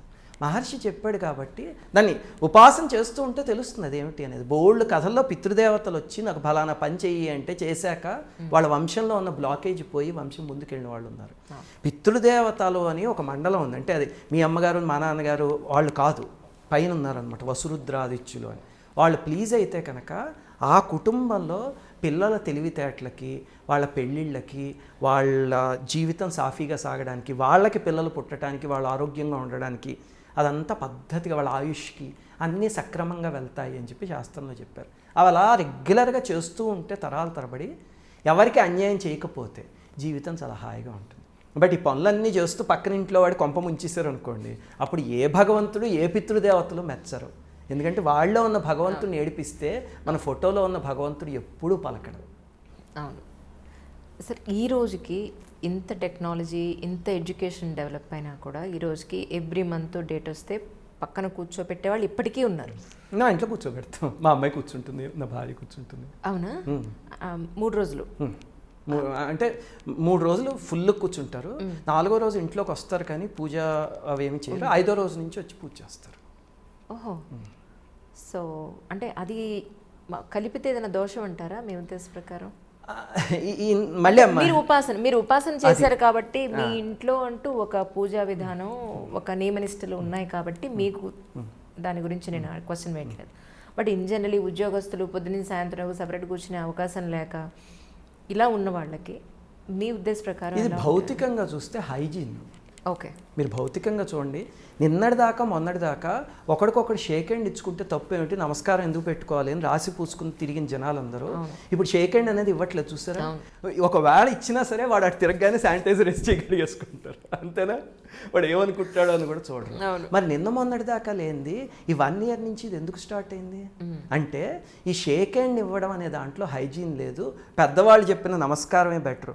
ఇప్పుడు మాకు ఫారినర్స్ అయినా సరే నమస్తే అంటున్నారు, మా కాల్స్లో అక్కడ కూడా నమస్తే అంటారు. అంటే ఇప్పుడు ప్రపంచం గుర్తించింది. మన ఋషులు ఎప్పుడు గుర్తించారు? లక్షల సంవత్సరాల క్రితం. నమస్తే అనేది మన వేదాల్లో మీరు నమ్మకం చమకం తీసి చూస్తే నమో నమో నమో అంతా నమస్తేనే, ఎక్కడ షేక్ హ్యాండ్ అనేది ఉండదు అసలు. అలాగా అది ఏమిటి అంటే హైజీన్. ఓకే. మామూలుగా చూస్తే ఇంకా నమస్తేకి ఉపాసనా పరంగా ఏదో అర్థం ఉంది, అదంతా వదిలేసిన హైజీన్. అలాగనే మడి కట్టుకుని కూర్చుని అన్నం తినడం అన్నారు, ఎంగిల్ అన్నారు. ఒకళ్ళు ఎంగిల్ ఒకళ్ళు ముట్టుకోకూడదు తెలుసు కదా. ఇప్పుడు మనకి ఈ బర్త్డే కేకులు తీసుకుని వీడి నోట్లో కొంచెం, వాడి నోట్లో కొంచెం, వాడి నోట్లో కొంచెం పెట్టి అందరు తింటూ ఉంటారు చూడండి. అది నాకు బాధపడతారు కానీ అంటేనే ఏదో ఒక రకంగా అనిపిస్తుంది, ఒక చోటకి అన్నీ చేరి ఒకదాన్ని తినడంలాగా అలా తింటూ ఉంటారు. ఏమిటి అందులో తింటే తప్పు? మన ఋషులు ఎందుకు ఎంగిల్ అనేది పెట్టారు? ఇప్పుడు కరోనా వచ్చాక ఒక్కడు తింటున్నాడు అలాగా? పారిపోయారు దెబ్బకి. చూసారా, బర్త్డే పార్టీ జరిగితే ఎవడైనా కేక్ కోస్తే ఎవడి కేక్ ముక్క వాడితే తప్ప, అంటే మెల్లిగా ఋషులు చెప్పింది రియలైజ్ అవుతున్నారు. అలాగనే ఇందులో కూడా హైజీన్కి సంబంధించింది ఏదో ఉంది. దాన్ని సైంటిస్టులు కూడా కొంతమంది ప్రూవ్ చేస్తారు. అంటే కొన్ని రకాల ఫోటోగ్రఫీ ఉంది, అవి ఏం చేస్తుందంటే మన చుట్టూ ఉన్న ఆరాని తీయగలదు ఇమేజ్. అది ఈ రకమైన సమయంలో ఉన్నప్పుడు ఆరా ఎలా ఉంది, మామూలుగా బయటకు వచ్చేసాక స్త్రీ ఆరా ఎలా ఉంది చూస్తే ఆ 2 ఆరాలకి చాలా డిఫరెన్స్ ఉంది. ఈ సమయం అనే కాదు, ఇది ఒకటే. ఇప్పుడు పోనీ ఇదైతే ఏదో స్త్రీ మీద వివక్ష అనుకుంటారు, అదే తప్పు. కానీ చూస్తే మీరు ఎవరైనా చనిపోయి అశౌచం వచ్చిందనుకోండి, అప్పుడు అశౌచంలో ఇప్పుడు ఏదో బాగా దగ్గర వాళ్ళు అయితే 10 రోజుల పాటు ఉంటుంది, ఆ 10 రోజులు ముట్టుకోకూడదు. అది కూడా ఇలాంటి హైజీనే. అది ఇంక పైకి కనిపించేది కాదు. ఏమిటంటే మన చుట్టూ ఒక ఆరా ఫామ్ అవుతుంది, వాళ్ళతో మనకున్న అసోసియేషన్తో వచ్చిన దుఃఖం వల్ల. ఆ ఆరాలోకి అది సంబంధం లేని వాళ్ళు ఒకరిని తీసుకొస్తే వాళ్ళ చుట్టూ ఉన్న ఫీల్డ్ డిస్టర్బ్ అవుతుంది. అందుకని ఎందుకు వాళ్ళందరికీ ఆ ఇబ్బంది కలిగించడం, మీరు వెళ్ళి దూరంగా కూర్చోండిరా అని చెప్పారు. ఇలాంటివి ఉపాసన చేస్తే తేలిగ్గా అర్థమవుతాయి. ఇప్పుడు ఉదాహరణకి నేను రోజు నాకేవో మంత్రం అవన్నీ ఉన్నాయి, గాయత్రి అవన్నీ చేసుకుంటూ ఉంటాను. ఎవరైనా వెళ్ళిపోయారు అనుకోండి, చూడాల్సిన అవసరం వచ్చి వాళ్ళ ఇంటికి వెళ్ళి అక్కడంతా చూస్తే అంతే, అది అయిపోగానే ఇక్కడ నొప్పి స్టార్ట్ అవుతుంది. నాకు చాలా అన్కంఫర్టబుల్గా ఫీల్ అవుతాను అసలు. నేను ఇంకెక్కడికైనా సేవ చేయడానికి నేను బోల్డ్ స్లమ్ ఏరియాస్కి వాటికి వెళ్తుంటాను, నాకు ఎప్పుడు డిస్కంఫర్ట్ అనేది ఉండదు. కొన్ని చోట్ల ఇప్పుడు ఎవరైనా వెళ్ళిపోతే అలా అయిందనుకోండి, వెంటనే ఇంటికి వచ్చి స్నానం చేసి యజ్ఞోపేతం మార్చుకుంటే మళ్ళీ 10 నిమిషాలు కూర్చోగానే నాకు అంతా సెట్ అయిపోతుంది. అది మందులు వేసుకున్నా తగ్గదు. అది ఆ ఫీల్డ్ ఒకటి ఉంటుంది, అది డిస్టర్బ్ అయినప్పుడు ఇబ్బందికరంగా అనిపిస్తుంది. అది మనం సెట్ చేసుకుంటే మనకి అర్థమవుతుంది అనమాట. అలాగా దీనివల్ల హైజీన్కి ప్రాబ్లం అనేది భౌతికమైనది అయితే ఆ ఫీల్డ్కి ఇబ్బంది కలుగుతుంది అని మహాత్ములు అది నెంబర్ ఆఫ్ ఇన్సిడెంట్స్తో ప్రూవ్ చేశారు. కంచి పరమాచార్య స్వామి తెలుసు కదా మీకు, ఆయన తీర్థం ఇచ్చేవారు రోజును, ఇస్తే తీసుకునేవారు అందరూ. ఆయన నడిచే దేవుడు అంటారు. ఆయన ఒక రోజు ఒక ఆవిడ వచ్చి తీర్థం లైన్లో నుంచి తీసుకోబోతుంటే సరిగ్గా ఆవిడకి ఇచ్చే టైంకి, అమ్మ నీకు అశౌచం ఉంది నువ్వు వెళ్ళిపో అన్నారు. అనేసరికి నాకు అశౌచం ఏమిటండి, నేను శుభ్రంగా ఉన్నాను అంది. అంటే లేదమ్మా నువ్వు వెళ్ళిపో అని పంపించేస్తే, చిచి నన్ను బాధ పెట్టారు అన్నట్టు బాధతో ఆవిడ ఇంటికి వెళ్ళింది. వెళ్ళి చూసేసరికి ఆవిడ భర్త చనిపోయాడు ఇంట్లో. అప్పుడే 10 నిమిషాలకి. ఎలా తెలిసింది దీనికి అంటే ఆవిడ చుట్టూ ఉన్న ఫీల్డ్ ఏమిటో అది స్కాన్ చేయగలిగే శక్తి ఉన్న మహనీయుడు ఆయన. అందుకని ఆయన చూసి చెప్పారు, మనలాంటి వాళ్ళని స్కాన్ చేయలేం, అప్పుడు ఫాలో అవ్వడం మంచిది. కరెక్ట్. అది అది అయిపోయాక మళ్ళీ స్త్రీ అన్నీ చక్కగా చేసుకోవచ్చు, పూజలు అన్నీ. ఆ కాస్త సమయం మాత్రం ఉంటే. అలాగే మీరు ఇంకొకటి చూస్తే పాపం నెలంతా ఎంత కష్టపడుతుందండి ఆడది. హౌస్ వైఫే, మనం కొన్నిసార్లు హౌస్ వైఫే కదా అంటూ ఉంటారు. హౌస్ వైఫ్ జీవితమే అసలు ఎంత కష్టమో. ఇల్లు చూసుకోవడం, పిల్లల్ని చూసుకోవడం. మగాడిని ఒక్కరోజు చేయమనండి ఆ పని, డబ్బాలు కట్టించావని నేను అయిపోతాడు. అలాంటిది పాపం ఉద్యోగం కూడా చేసి వచ్చి మళ్ళీ ఇవన్నీ చేయాలంటే ఎంత కష్టపడుతుంది అతను. అలాంటప్పుడు ఏదో నెలలో ఒక 3 రోజులు నువ్వు కూర్చో, 27 రోజులు మాకు చేసి పెట్టావు కదా, 3 రోజులు మేము వండి పెడతాం అంటే గౌరవం. అది అందులో తప్పే ఉంది. ఆ 3 రోజులు కూర్చుంటుంది, మగాడు చేస్తాడు చూడండి. 4వ రోజు భార్య ఇంటికి రాగానే అబ్బా ఎంత కష్టపడి చేస్తున్నావే నువ్వు నెలంతా అని వాల్యూ తెలుస్తుంది. పెళ్ళాన్ని గౌరవించడం మొదలు పెడతాడు ఫస్ట్. సార్ తర్వాత చాలామంది భయపడుతూ ఉంటారు ఏంటంటే, ఈ శ్రీచక్రం ఇంట్లో పెట్టుకోవడం మాకు సాంప్రదాయం కాదు, లేదా తరతరాల నుంచి ఇది లేదు, కొత్తగా ఇది స్టార్ట్ చేస్తే ఇంకేదో అయిపోతుంది.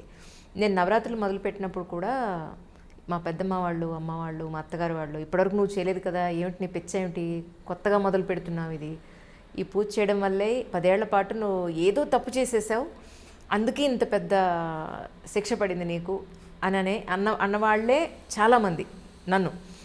ఆ తర్వాత అసలు శ్రీచక్రం ఇంట్లో ఉంటే అమ్మో నియమనిష్టలతో ఉండాలి, లేకపోతే అసలు స్నానం చేయకుండా లోపలికి వెళ్ళకూడదు, లేదా ఏదైనా సరే అసలు నువ్వు ఇలా బాత్రూమ్కి వెళ్తే స్నానం చేయాలి, స్నానం చేయకుండా అసలు నువ్వు ఏది ముట్టుకోవడానికి వీల్లేదు అనే ఒక భయం అనాలా, దాన్ని ఏమంటారో మరి నాకు వర్డింగ్ కూడా రావట్లేదు.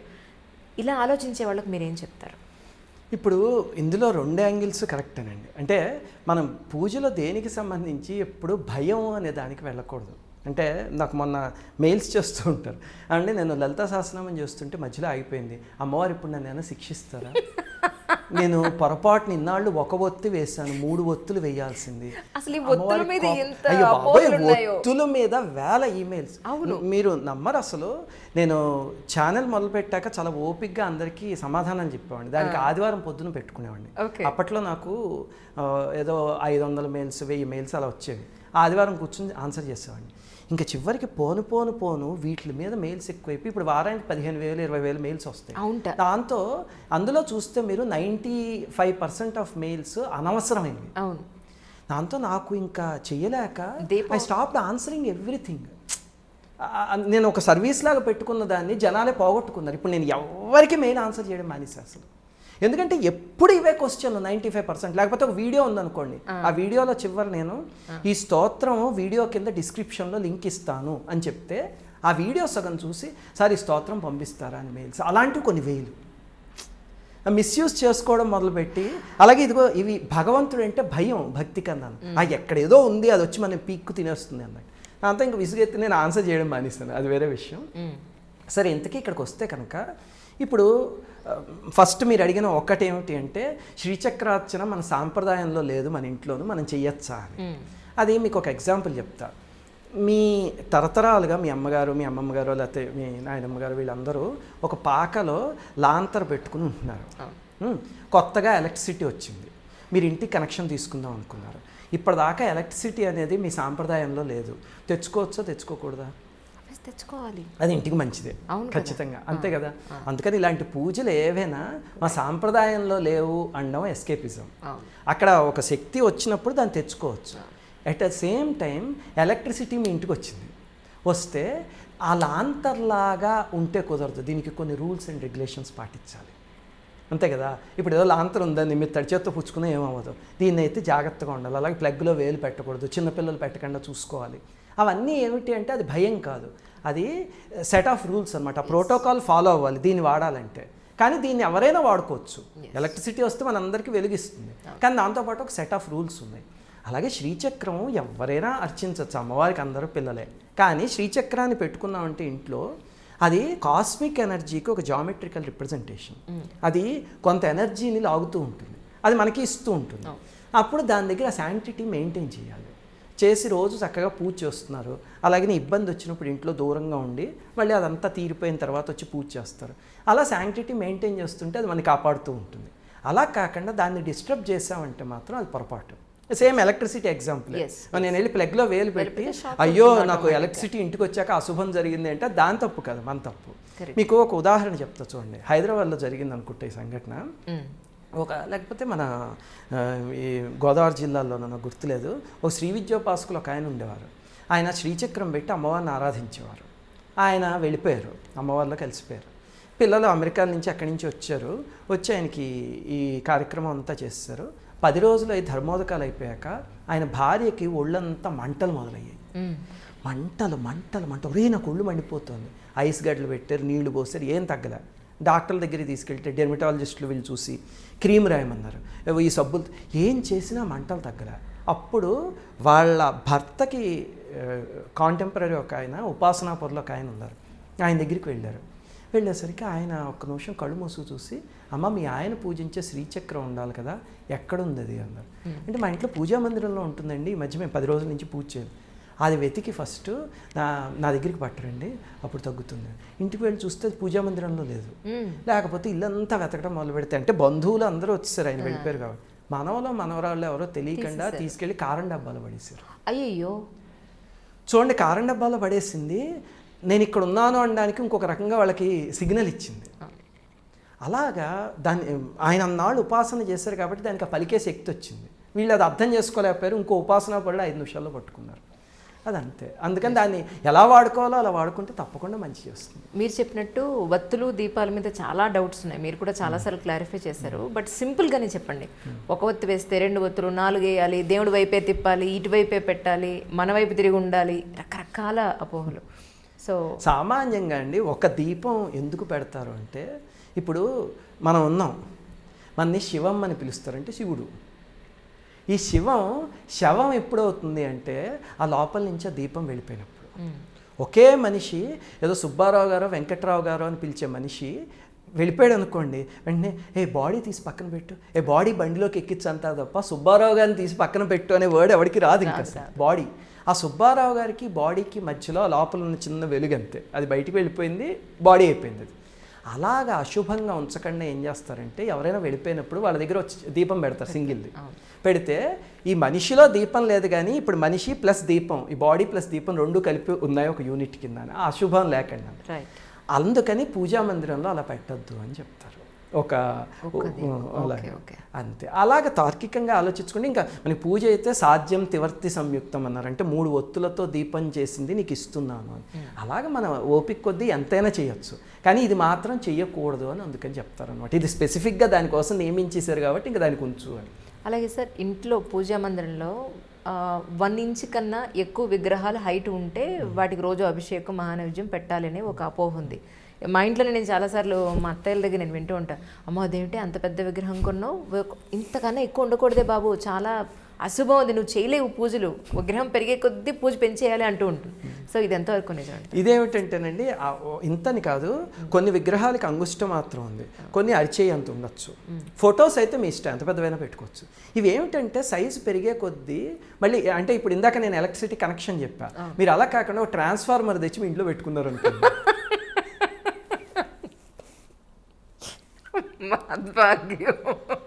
అనుకుందాం ఒకసారి. అప్పుడు ఇందాక మీరు స్విచ్ బోర్డు మెయింటైన్ చేస్తే సరిపోదు, దానికి ఇంకొంచెం ఎక్కువ చేయాలి కదా. అలాగనే విగ్రహాలకి అందులో కొన్ని మెటల్స్కి కొన్ని నియమాలు ఉన్నాయి, వాటిని పాటిస్తూ ఉంటే అది ఇంకా బాగా రెస్పాండ్ అవుతుంది. మనం అవన్నీ చేయలేనప్పుడు భగవంతుని పెట్టుకోదలుచుకుంటే ఫోటో పెట్టుకోవచ్చు హాయిగాను, లేకపోతే చిన్న పెట్టుకుని చేసుకోవచ్చు అని మన పెద్దవాళ్ళు చెప్పారు. ఇప్పుడు మా పూజా మందిరం చూస్తే మీరు పెద్ద పెద్ద విగ్రహాలు ఉన్నాయి, ఏనాడు నేను కావాలని కొనుక్కోను, ఎక్కడి నుంచో ఏదో ఒక భాగవతం పారాయణ చేయగానే ఆ పారాయణ పూర్తవుతుంది, మేము అంతా పూర్ణాహుతి అంతా అయిపోయాక బయటకు వచ్చి ఎవరో కాలింగ్ బెల్ కొట్టి అండ్ ఉడిపెళ్ళి వచ్చాం, ఇదిగో కృష్ణ విగ్రహం తీసుకోండి అని చెప్పి ఒకటి తీసుకొచ్చిస్తారు. అంటే కృష్ణుడు వస్తా అన్నాడు, పూజలో పెట్టుకుంటాం. ఏనాడు నాకు ఏది జరగలే, కాకపోతే రోజు కూర్చుని పూజ చేస్తూ ఉంటా, చేసి అమ్మ లోకా సమస్త సుఖినో భవంతు, అందరూ బాగుండాలి, అందులో మనం ఉండాలి, అంతే. తర్వాత ఇప్పుడు ముహూర్తాలు ఏ శుభకార్యానికైనా ముహూర్తం అనేది కంపల్సరీ మనం పెడుతూ ఉంటాం. ముహూర్త బలం అనేది ఇప్పుడు బెంగళూరులో మొన్న మా అన్నయ్య వాళ్ళ అబ్బాయి ఒకటి ముహూర్తం పెట్టినారు ఉపనయనానికి. అది ఇక్కడ తెలిసిన వాళ్ళకి చూపిస్తే అబ్బాయి అక్కడికి ఇక్కడికి కొన్ని నిమిషాలు తేడా ఉందండి, నిమిషాల తేడాలో మీకు ఇవి మారిపోతాయి అని ఇక్కడ వాళ్ళకి ఏం చేయాలో తెలియక ఒక కన్ఫ్యూజన్లో ఉన్నారు కొద్ది రోజుల పాటు. తర్వాత ఇక దేవుడి ముందు కూర్చుని, బాబు అన్నింటికి నువ్వే ఉన్నావు నాయన, ఈ కన్ఫ్యూజన్స్ మా వల్ల కాదు, ఎవరో ఒక ఆయన నమ్మాం, ఆయన పెట్టాడు, సో దీని ప్రకారం వెళ్ళిపోతున్నాం. ఈ నిమిషాలు ఘడియలు తేడా అనేది మనం ఎంతవరకు పట్టించుకోవచ్చు, దాని గురించి మీకేం చెప్తారు? ఈ జాతకాలు, ముహూర్తాలు, వాస్తు ఇవన్నీ న్యాయంగా చెప్పాలంటే అదొక సైన్స్, కానీ దాన్ని అంత ఎఫెక్టివ్గా చెప్పగలిగే వాళ్ళు ఈ కాలం లేక కమర్షియలైజ్ అయిపోయి మనకే దాని మీద విరక్తి వస్తుంది. అది న్యాయంగా అయితే అది ఒకసారి మీరు ఒకటి ఆలోచించండి, ఎవడో ఒక ఆయన ఒక మూల కూర్చుని పంచాంగం రాస్తూ బలానా 5 సంవత్సరాల తర్వాత ఈరోజు ఈ సమయానికి చంద్రగ్రహణం వస్తుంది అని రాస్తాడు. చూస్తే చంద్రగ్రహణం వస్తుంది అంటే ఆయన క్యాల్కులేషన్ కరెక్ట్ అనే కదా అర్థం, దాని వెనకాల ఏదో లాజిక్ ఒక సైన్స్ ఉంది అని అర్థం. కానీ దాన్ని జనాలు మిస్యూజ్ చేసుకుంటూ ఉంటే చూసి జనాలకి విరక్తి వచ్చేసింది. ఇప్పుడు ఆ చివరికి జ్యోతిష్యం అనేది దేనికి ఉపయోగించాలి అంటే మనని భవిష్యత్తులో భగవంతుడి దగ్గరికి చేర్చుకోవడానికి పాజిటివ్గా ఏ గ్రహం మనకి ఎలా పనిచేస్తుందో అది వాడుకోవాలి. దాన్ని ఎంత హీనంగా పేరు కోసం మొదలుపెట్టారంటే క్రికెట్ మ్యాచ్లో ఫలానా టీం ఎన్ని రన్లు కొడుతుంది, ఫలానా ఎలక్షన్స్లో ఎన్ని ఓట్లతో గెలుస్తారు, అదే ఆ జాతకాన్ని ఉపయోగించేది. అంటే అలా అన్ని రన్లు కొడితే కనుక నా పేరు బయటకు వస్తుంది అన్నట్టు. అదే అలా ఉపయోగించుకుంటే ప్రతి ఇలాంటి శాస్త్రాలన్నింటికి అధిదేవతలు ఉంటారు, వాళ్ళు ఇంకా పలకడం మానేస్తారు అంతే. అప్పుడు మనం పెట్టిన ముహూర్తాలు ఎందుకు పనిచేయవు. లేకపోతే సరిగ్గా చేయగలిగితే కనుక, అసలు మీకు ఒక సింపుల్ సైన్స్ చెప్తా చూడండి. ఇప్పుడు ఎవరు రాహుకాలాలు ఇవన్నీ అంటారు, అవి కూడా ఇంకా చివరికి చాదస్తంలో పెరిగిపోయి అసహ్యం వేసేసింది సమాజానికి. చూస్తే బయటికి వెళ్ళినప్పుడు ఎవరైనా పిల్లి ఎదురొస్తేనో ఇది ఎదురొస్తేనో ఇంకంతే, ఆ రోజు పని అవ్వదని చెప్పేసి పిల్లులన్నింటినీ రాకుండా చేసేసి ఇలాంటి మూర్ఖత్వాలు. అలాగే పాపం ఒక ఆవిడ పూర్వ సువాసన ఉందనుకోండి, అంటే భర్త వెళ్ళిపోయిన ఆవిడ ఎదురొస్తే ఇంకా ఆవిడని అసలు ఏదో పెద్ద మహానేరం చేసినట్టు ఆవిడ ఏం చేస్తుంది, ఆవిడ భర్త వెళ్ళిపోతే ఆవిడ ఏమైనా కావాలని పంపించేసిందా, అలాంటి మూర్ఖత్వంలోకి వెళ్ళిపోతే చూసి మనకి అసహ్యం వేసి వస్తుంది ఇలాంటివన్నీ. కానీ మీరు చూడాలంటే ఒక చిన్న ఎగ్జాంపుల్ చెప్తాను మీకు. కొన్ని రోజులు చూడండి, మీరు ఇప్పుడు ఏదో శనివారం పొద్దున్న 9ంటికి బయలుదేరారు, ఒక 10 పనులు లిస్ట్ రాసుకుని వెళ్తారు. నేను ఎప్పుడు వెళ్ళినా అలాగే వెళ్తే ఆ రోజు టక్క టక్క టక్క టక్క ఎక్కడికి వెళ్ళినా అయిపోతాయి. ఇంకొక రోజు ఎప్పుడైనా బయలుదేరండి, ఇక్కడికి వెళ్తే ఈ రోజు ఏదో బ్యాంక్ హాలిడే, అక్కడికి వెళ్తే ఆయన ఇంట్లో ఉండడు, అలా ఏ పనులు అవ్వవు. ఆ రోజు అవ్వడానికి ఈ రోజు అవ్వకపోవడానికి తేడా ఏమిటి అంటే, ఏదో బయలుదేరిన దాని వెనకాల లాజిక్ ఉంది కదా, దీనికి వెనకాల ముహూర్తాలు ఇవన్నీ వదిలేయండి, ఏదో లాజిక్ ఉంది కదా. ఆ లాజిక్ని మెథడ్ టు మ్యాడ్నెస్ అంటారు మనకి కంప్యూటర్లో. అలాగ దానికి ఒక మెథడాలజీ ఇచ్చి మన ఋషులు దానికి ఏదో ముహూర్తాలని ఏవో పెట్టారు. దాన్ని కమర్షియలైజ్ చేసేయడం వల్ల జనాలకి అదొక పెద్ద బర్డెన్ అయిపోయింది తల మీద. నిజంగా సత్తా ఉన్నవాళ్ళు పెడితే, మీకు ఇంకొక ఉదాహరణ చెప్తా. మా అమ్మగారికి మా నాన్నగారికి వివాహం జరుగుతున్నప్పుడు ముహూర్తం మాస్టర్ ఈకే గారు పెట్టారు. మా తాతగారు అంటే అమ్మగారు నాన్నగారు వెళ్ళి ముహూర్తం రాయించుకుంటే మాస్టర్ గారు ఇదిగో ఈ ముహూర్తానికి పెళ్ళి అయిపోతుంది అని చెప్పేసి ఇచ్చేసారట. ఇచ్చేసరికి ఇంటికి వచ్చాక చూపిస్తే మా అమ్మమ్మ గారు చూసి, ఇదేమిటి ఇది మన అమ్మాయికి ప్రతి నెల డేట్ ఇది ఎలా అవుతుంది అని. అయ్యో, మా అమ్మగారికి ఇంకా అసలు కరెక్ట్గా డేట్ అంటే డేట్, దాంతో ఎలా అవుతుంది అంటే మా తాతగారు అయ్యో నేను చూసుకోలేదు, ముందు వెళ్తే చెప్పాలని మీకు తెలియదు అని చెప్పి మొదలుపెట్టి మళ్ళీ ఈకే గారి దగ్గరికి వెళ్ళారు. వెళ్తే ఆయన ఈకే గారు చూసి, అది ఏమీ లేదు, ముహూర్తం పెట్టేవాడు చవట అయితే కనుక ఇలాంటి అడ్లు వస్తాయి, ముహూర్త బలం ఉంటే ఏ అడ్డు రాదు చూసుకోండి అన్నారు. ఎప్పుడు మా అమ్మగారికి ఎప్పుడు లేని ఆ ఒక్కసారి మాత్రం 12 రోజులు ఎంతో ముందు వచ్చి క్లియర్ ఆఫ్ అయిపోయి పెళ్ళికి అంతా క్లియర్ అయింది. ఎలా వచ్చింది అంటే, ఈకే గారు ఒక్కళ్ళ దగ్గర నీకు జాతకాలు చెప్తా నాకు 10,000 ఇవ్వు, నీకు ముహూర్తాలు చెప్తా నాకు 5,000 ఇవ్వు అన్న మనిషి కాదు. ఎదురుగుండా వాడికి అవసరమైతే వాడిలో అంతర్యామిని చూసి వాళ్ళకి సేవ చేసిన ఆయన. అలాంటి మహనీయుడికి పలుకుతుంది. దీన్ని కమర్షియలైజ్ చేసేసిన వాళ్ళు అయితే ఇదిగో వీళ్ళు పెట్టిన ముహూర్తం ఒకటి, వాళ్ళు పెట్టిన ముహూర్తాలు ఒకటి, అలాగే ఉంటాయి అంతే. నిజం నిజం సార్. ఈ మధ్య ఆటిజం కానివ్వండి, ADHD ప్రాబ్లం కానివ్వండి, మెంటలీ ఇష్యూస్ తోటి పిల్లలు పుడుతూ ఉన్నారు. కొంతమంది అంటారు ఏంటంటే, వాళ్ళ తల్లిదండ్రులు చేసిన పాపం వీళ్ళు అనుభవిస్తున్నారని ఒకళ్ళు, లేదు వాళ్ళ ఫస్ట్ నైట్ ముహూర్తం సరిగా లేదండి అందువల్ల ఇలా పుట్టారు అని చెప్పని.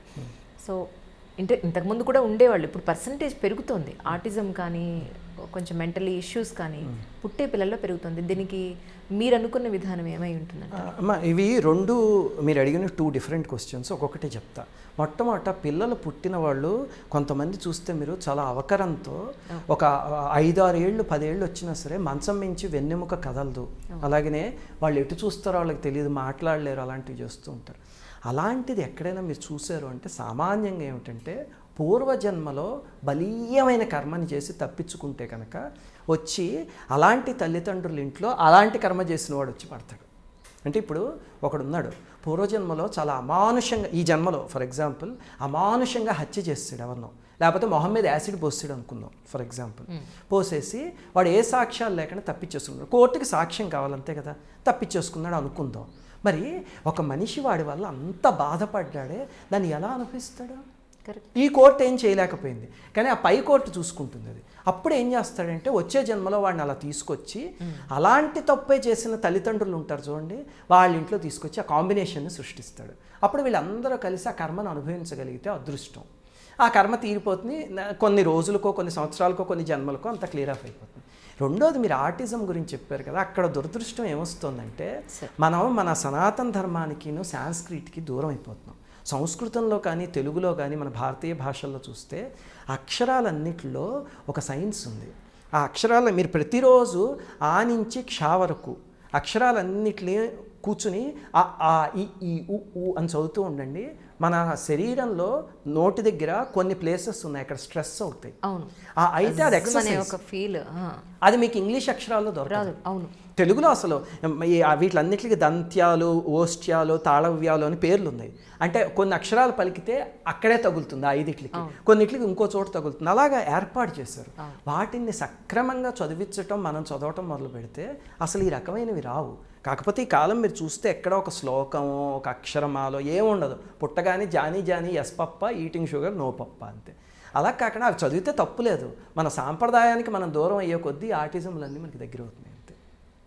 ఇప్పుడు నేను ఆటిజంకి భాగవతంలో ధ్రువస్తుతి అని ఒకటి ఉంది. ఆ చదివి ఆటిజం నుంచి బయటకు వచ్చిన వాళ్ళు ఎంతమంది ఉన్నారో నాకు తెలుసున్న అబ్బాయి ఒక అతను ఉన్నాడు. ఎలా పనిచేస్తాయి అంటే అవి శక్తి ఉన్నవి పక్కన పెట్టండి, కానీ అలాంటివి చదువుతూ ఉంటే మొట్టమొదటి ఇలాంటి లోపాలన్నీ పోతాయి. చిన్నప్పటి నుంచి అది చేయించగలిగితే తల్లిదండ్రులు ఇప్పుడు పోతాయి. పూజా మందిరంలో కూర్చోబెట్టడం, గోవింద పెట్టడం. ఇప్పుడు చూడండి, ఫ్లయింగ్ కిస్ ఇస్తాడు పిల్లాడు ఎవరు కనిపించిన. ఒక మహనీయుడు కనిపిస్తే చాగంటి గారో సామవేదం గారో వాళ్ళకి ఫ్లయింగ్ కిస్ ఇచ్చే పిల్లలు ఉన్నారు. అంతేగాని నమస్కారం పెట్టడం, గోవింద పెట్టడం అనేవన్నీ వెళ్ళిపోయాయి. అలాగే తల్లిదండ్రులు ఈ శ్లోకాలు అవి నేర్పిస్తూ ఉంటే అసలు ఆ అవసరం రాదమ్మా. ఇంకొక ప్రశ్నతో ముగించేస్తానండి. తప్పకుండా. నేను ఈ మధ్య ఒక సెట్ ఆఫ్ పీపుల్ని చూస్తున్నాను. 30 ఏళ్ళు వచ్చినా 40 ఏళ్ళు వచ్చినా పెళ్లి చేసుకొని ఒక గ్రూప్, అమ్మాయిలు ఇవ్వనివ్వండి అబ్బాయిలు ఇవ్వనివ్వండి, వీళ్ళకి ఇంకా సిగరెట్, తాగుడు, హుక్క, అన్ని అలవాట్లు అన్ని అవలక్షణాలు వచ్చేసి ఉంటాయి. వాళ్ళే దానికి ఎడిక్ట్ అయ్యి ఉండకపోవచ్చు, బట్ అన్నీ వచ్చేస్తాయి వాళ్ళ లైఫ్లోకి. వాళ్ళు ఏమంటారంటే పెళ్లి చేసుకుంటేనే సెటిల్మెంటా, ఇప్పుడు బాగానే ఉన్నాం కదా అనే వర్షన్ ఒక చోట. ఇంకొక చోట బాగా చిన్నప్పుడే పెళ్ళైపోయి ఈ అమ్మాయికి ఏమీ తెలియక అతనితో అడ్జస్ట్ అవ్వలేక డివోర్స్ తీసేసుకుని పిల్లలతోటి విడిగా ఉంటున్న ఒక సెట్ ఆఫ్ పీపుల్. అబ్బాయి పెళ్ళి వేస్ట్ అండి, పిల్లలు వేస్ట్ అండి, మొత్తం వాళ్ళు వీళ్ళు కూడా ఒకే చోటకి చేరుతున్నారు. అన్ని అలవాట్లతోటి పెళ్ళి వేస్టు, పెళ్ళి ఉంటే అన్నీ చెత్తే, అసలు అన్నీ బాధ్యతలు, ఇదంతా అనవసరం బాస్, ప్రశాంతంగా ఉన్నాం అనే ఇది ఎక్కువైపోతుంది. సో ఇలాంటి వాళ్ళకి అసలు పెళ్ళి ఎందుకు అనేది మీ మాటలో. ఒక్కటి ఆలోచించండి మీరు, మనతో పాటే కుక్కలు, పక్షులు, పిల్లులు అన్నీ సహజీవనం చేస్తున్నాయి సమాజంలో. వాటి వేటికి ఒక కుక్కకి నేను ఇంకో కుక్కతో ఎందుకు కలిసి ఉండాలి, ఎందుకు కలవకుండా ఉండకూడదు, ఎందుకు అసలు ఆ థాట్ రాదు దానికి. మనం ఒక్కళ్ళమే ప్రకృతికి ఆపోజిట్గా వెళ్ళేది, ఇంకా ఏ ప్రాణి ప్రకృతిలో అలా వెళ్ళదు. అసలు ఈ పెళ్ళి వివాహ వ్యవస్థ ఎందుకు పెట్టారు అంటే, చూడండి, సృష్టి అనేది ఒక యజ్ఞం. ఈ యజ్ఞాన్ని కంటిన్యూ చేయాల్సింది నెక్స్ట్ జనరేషన్కి మనది బాధ్యత. ఆ బాధ్యతని మనిషికి అది అప్పచెప్పారనుకోండి, రే నువ్వు సృష్టి యజ్ఞాన్ని కంటిన్యూ చేయాలి అని, వెంటనే వాడు అడిగేది చేస్తే నాకేం వస్తుంది అంటాడు. First question. దానికోసం భగవంతుడు ఏం చేశాడంటే కుక్కకి బిస్కెట్ వేసినట్టు కామం అని ఒకటి పడేశాడు. చూడండి, ఆ చిప్ ఎప్పుడైతే ఓపెన్, ఒక 15 ఏళ్లకో 14 ఏళ్లకో వెంటనే వీడు ఆకర్షింపబడతాడు. ఆ ఎవరు క్రియేట్ చేశారు? అదంతా ప్రకృతి ఎందుకు చేసింది అంటే సృష్టి అనేది ముందుకు వెళ్ళడానికి. దానికోసం ఏం చేస్తారంటే ఒక వివాహం, ఒక వ్యవస్థ అవన్నీ పెట్టి, మరి జంతువుల్లో ఎందుకు లేదు అంటే దానికి వెనకాల ఇంకో కారణం ఉందిలేండి, చెప్తా.